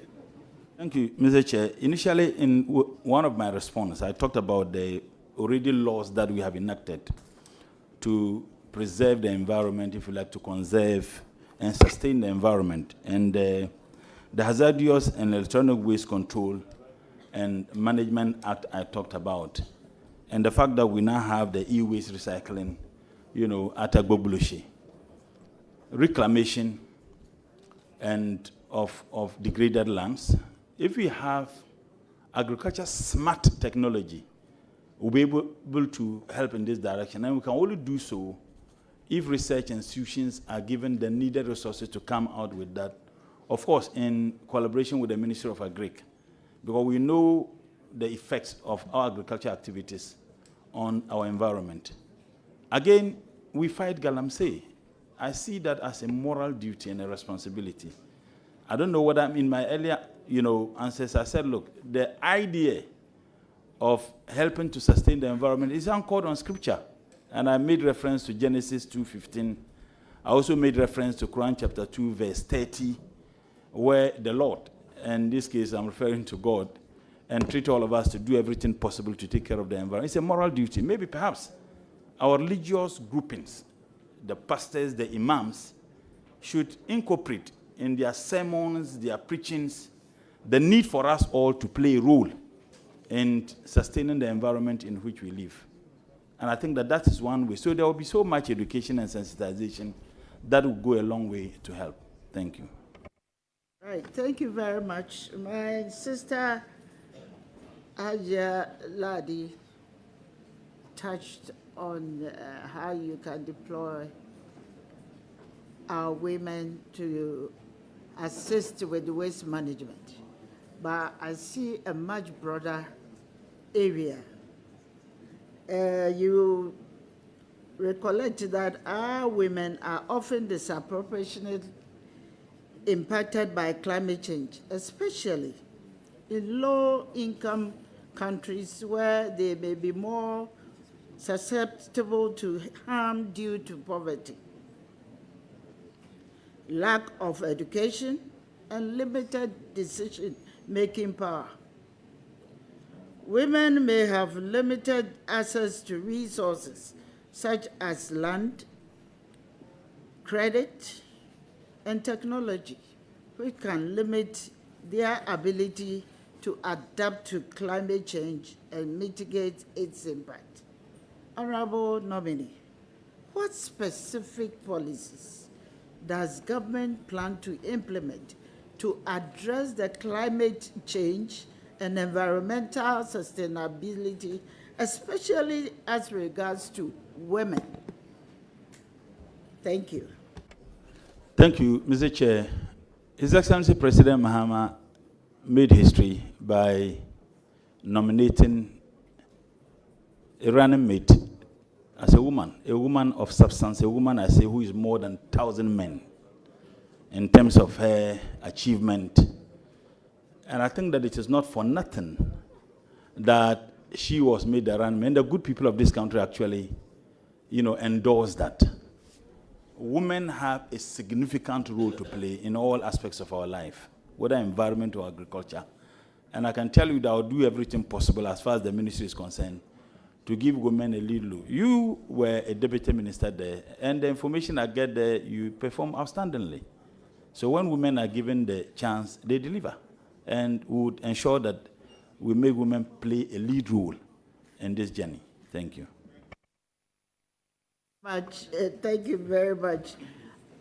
Honorable Minister, I have a challenge, and the challenge situates directly in my constituency.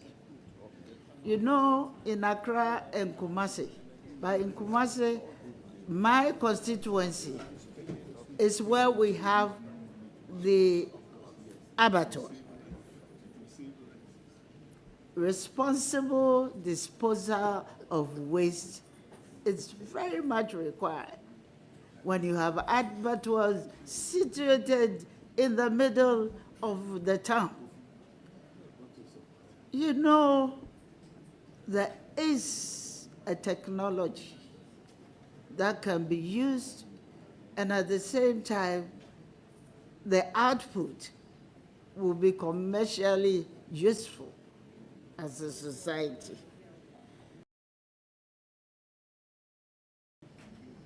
If given that, not.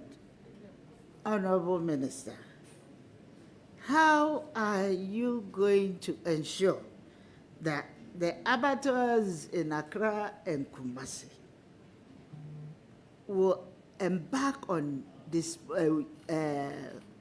responsible waste disposal? As I speak now, if you go around my constituency where the abattoir is at this point in time, I don't think you can breathe well because of the stench that comes out. What would you recommend as a solution or a technological solution to address that particular issue? Thank you. Thank you, Mr. Chairman.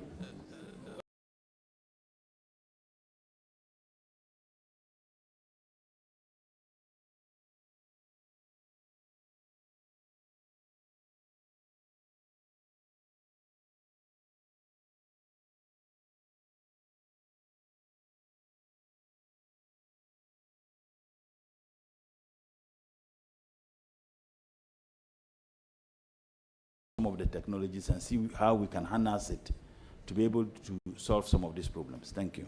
Right. Much, Mr. Chairman. Women in science is something that is very much required if we want to achieve our sustainable development goals and ensure the inclusion of women in addressing climate actions and all other actions.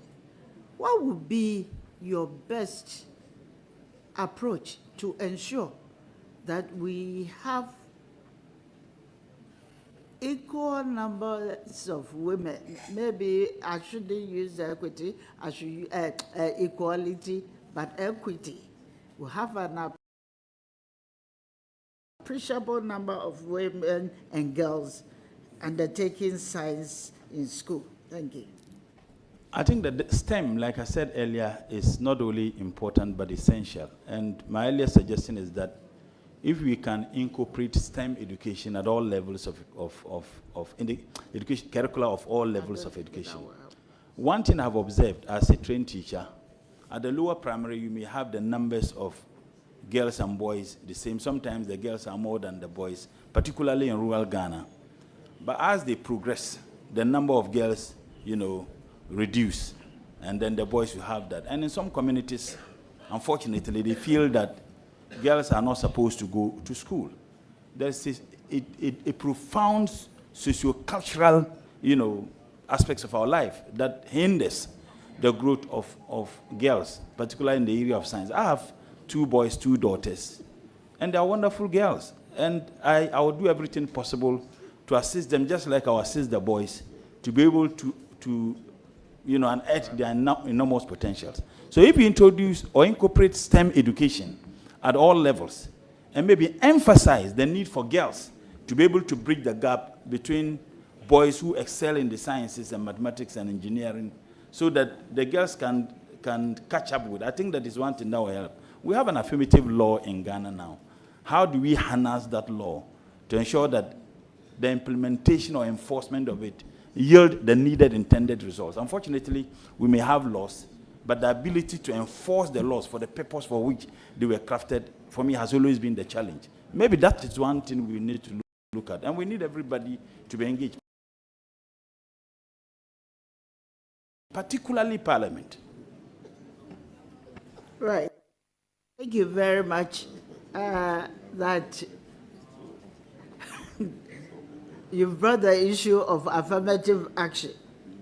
And I don't think anybody has to implement that, apart from you, the sector ministries that are being put in place to do that.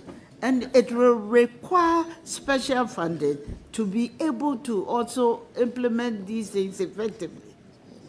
But one of the areas that I want us to look at in the promotion of science, I don't know, Honorable Nominee, whether you are aware that UNESCO has a special project to ensure the enhancement of women in sciences. I'm not sure. I'm asking, do you have any such idea?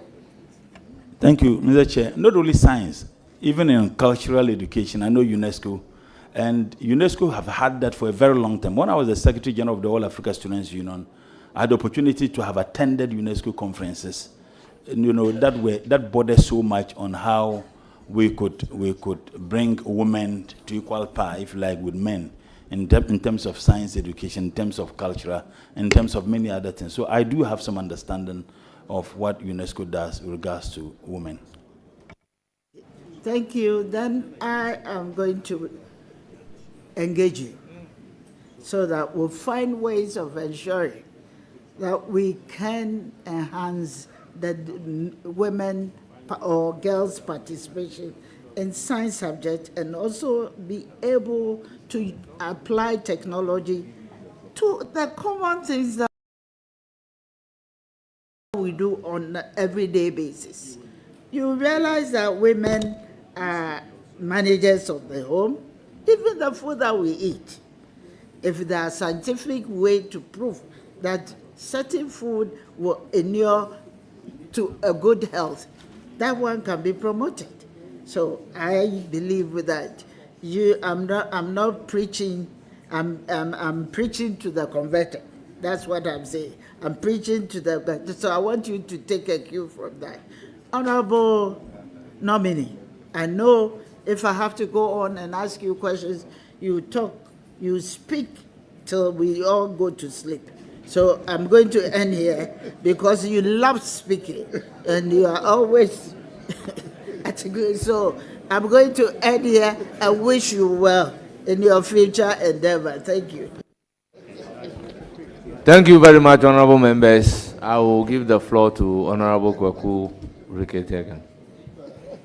Thank you very much, Mr. Chair. Comrade, congratulations. Presido, thank you. Just a quick, I want to follow up. Well, it's a question, but it's something that came out of what Honorable Patrick Boama said, and then something you yourself said, which I think was very important, and that is to take you back to this carbon trade business. One thing you said, which is something that President John Dramani Mahama has already said about this every man, planting a tree, which you have now taken it further to be every child also planting a tree. I mean, there's a lot to get from this carbon, carbon trade. And if we have the capacity and build out what you are talking about and what President Mahama has said earlier on, then we can be able to build that capacity to get that carbon credit, which will obviously become some of the monies that if you can call it IGF, to fund, your ministry at least.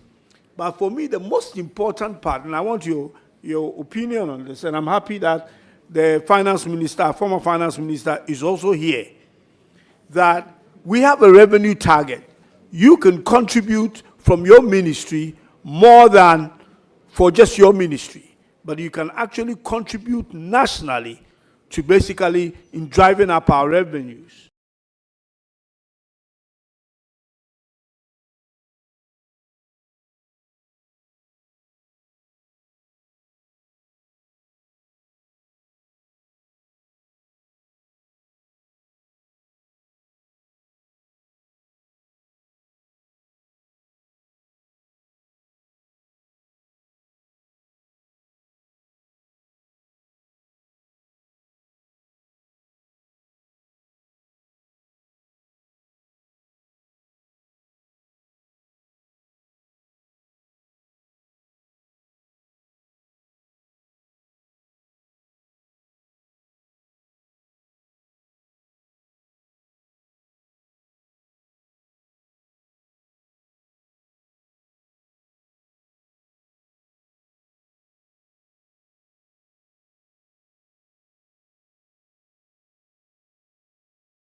Is a great source of power, adding to your options, knowing that quality and standard remains intact, and our content, which is accepted as truth and accuracy every day, is accessible on the go. Access your favorite daily graphic and our weeklies The Mirror, Graphic Business, Graphic Showbiz, Junior Graphic, and Graphic Sports on Graphic News Plus app. It's the digital replicas of our work. Download Graphic News Plus app on the Google Play Store, Apple App Store, and available on www.graphicnewsplus.com as you remain abreast of and keep pace with on-the-minute news updates on the go. Home sweet home. Welcome family and friends. Choose the bundle that best works for you from as low as 10 Ghana cedis weekly for unlimited access to all publications. Graphic, truth and accuracy every day.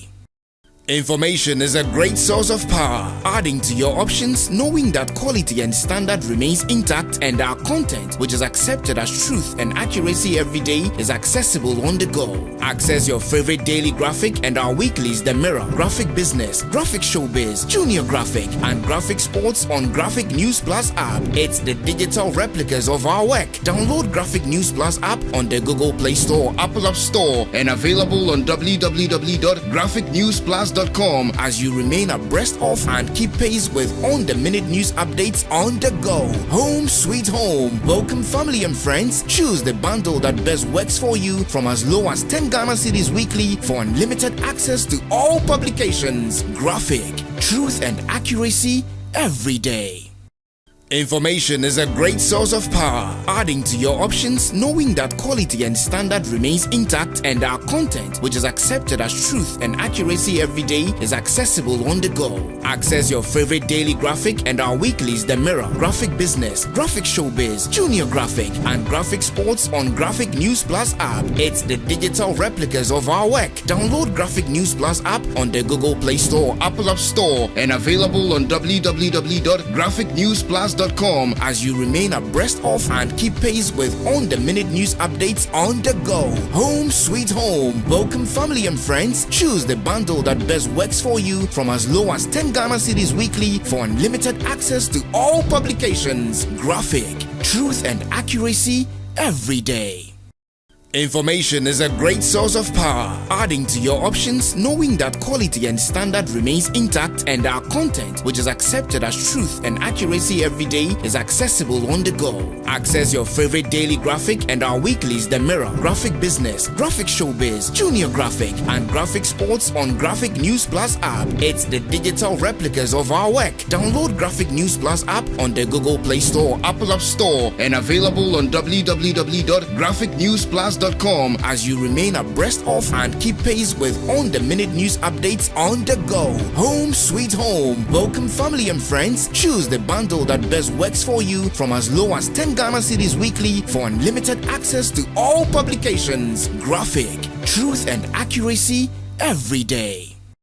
Information is a great source of power, adding to your options, knowing that quality and standard remains intact, and our content, which is accepted as truth and accuracy every day, is accessible on the go. Access your favorite daily graphic and our weeklies The Mirror, Graphic Business, Graphic Showbiz, Junior Graphic, and Graphic Sports on Graphic News Plus app. It's the digital replicas of our work. Download Graphic News Plus app on the Google Play Store, Apple App Store, and available on www.graphicnewsplus.com as you remain abreast of and keep pace with on-the-minute news updates on the go. Home sweet home. Welcome family and friends. Choose the bundle that best works for you from as low as 10 Ghana cedis weekly for unlimited access to all publications. Graphic, truth and accuracy every day.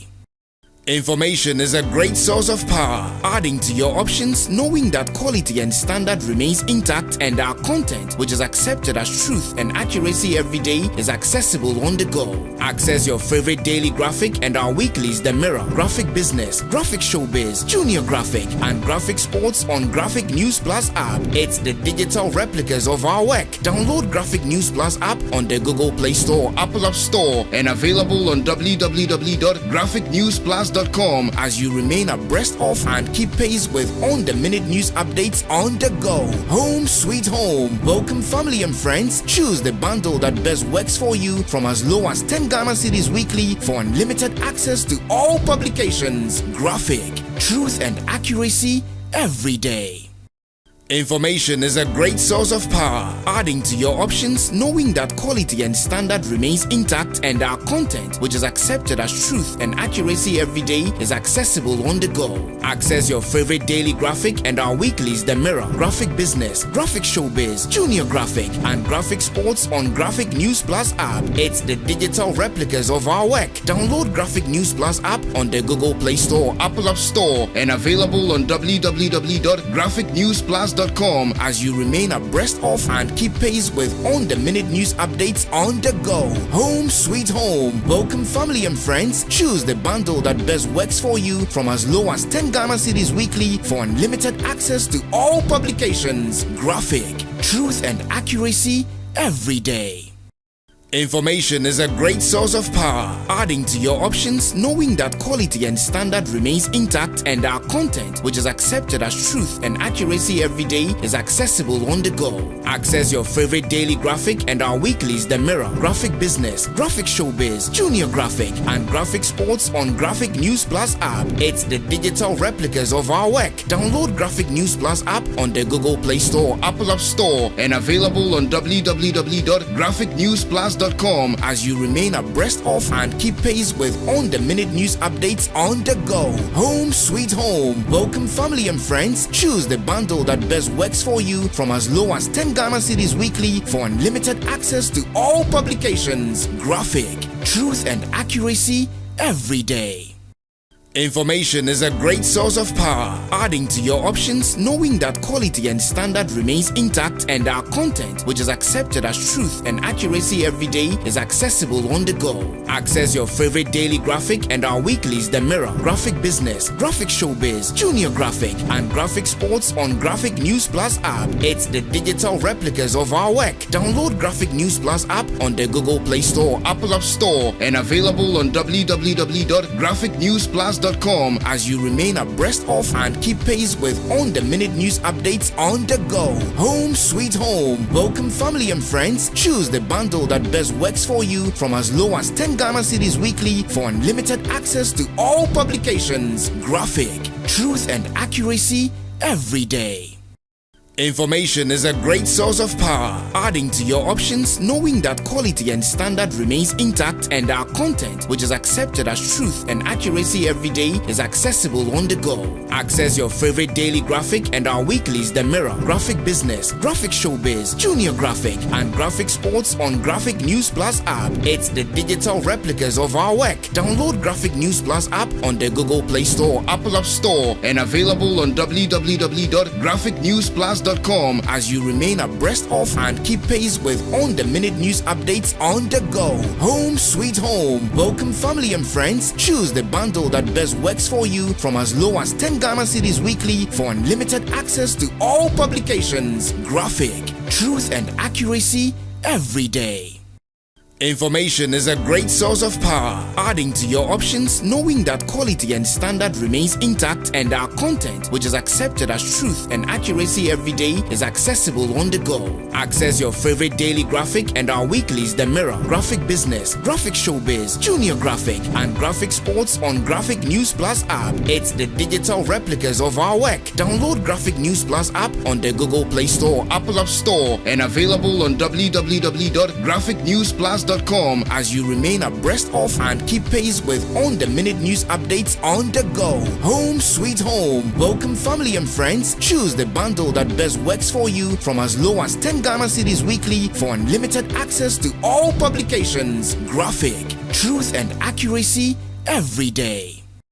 Information is a great source of power, adding to your options, knowing that quality and standard remains intact and our content, which is accepted as truth and accuracy every day, is accessible on the go. Access your favorite daily graphic and our weeklies The Mirror, Graphic Business, Graphic Showbiz, Junior Graphic, and Graphic Sports on Graphic News Plus app. It's the digital replicas of our work. Download Graphic News Plus app on the Google Play Store, Apple App Store, and available on www.graphicnewsplus.com as you remain abreast of and keep pace with on-the-minute news updates on the go. Home sweet home. Welcome family and friends. Choose the bundle that best works for you from as low as 10 Ghana cedis weekly for unlimited access to all publications. Graphic, truth and accuracy every day.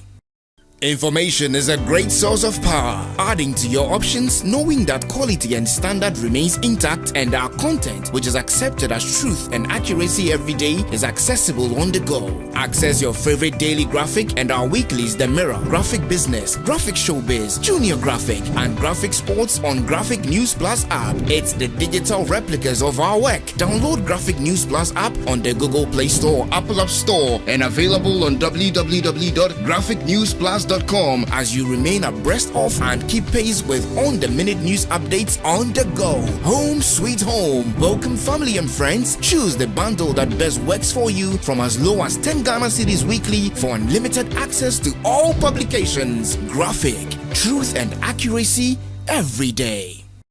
Information is a great source of power, adding to your options, knowing that quality and standard remains intact, and our content, which is accepted as truth and accuracy every day, is accessible on the go. Access your favorite daily graphic and our weeklies The Mirror, Graphic Business, Graphic Showbiz, Junior Graphic, and Graphic Sports on Graphic News Plus app. It's the digital replicas of our work. Download Graphic News Plus app on the Google Play Store, Apple App Store, and available on www.graphicnewsplus.com as you remain abreast of and keep pace with on-the-minute news updates on the go. Home sweet home. Welcome family and friends. Choose the bundle that best works for you from as low as 10 Ghana cedis weekly for unlimited access to all publications. Graphic, truth and accuracy every day.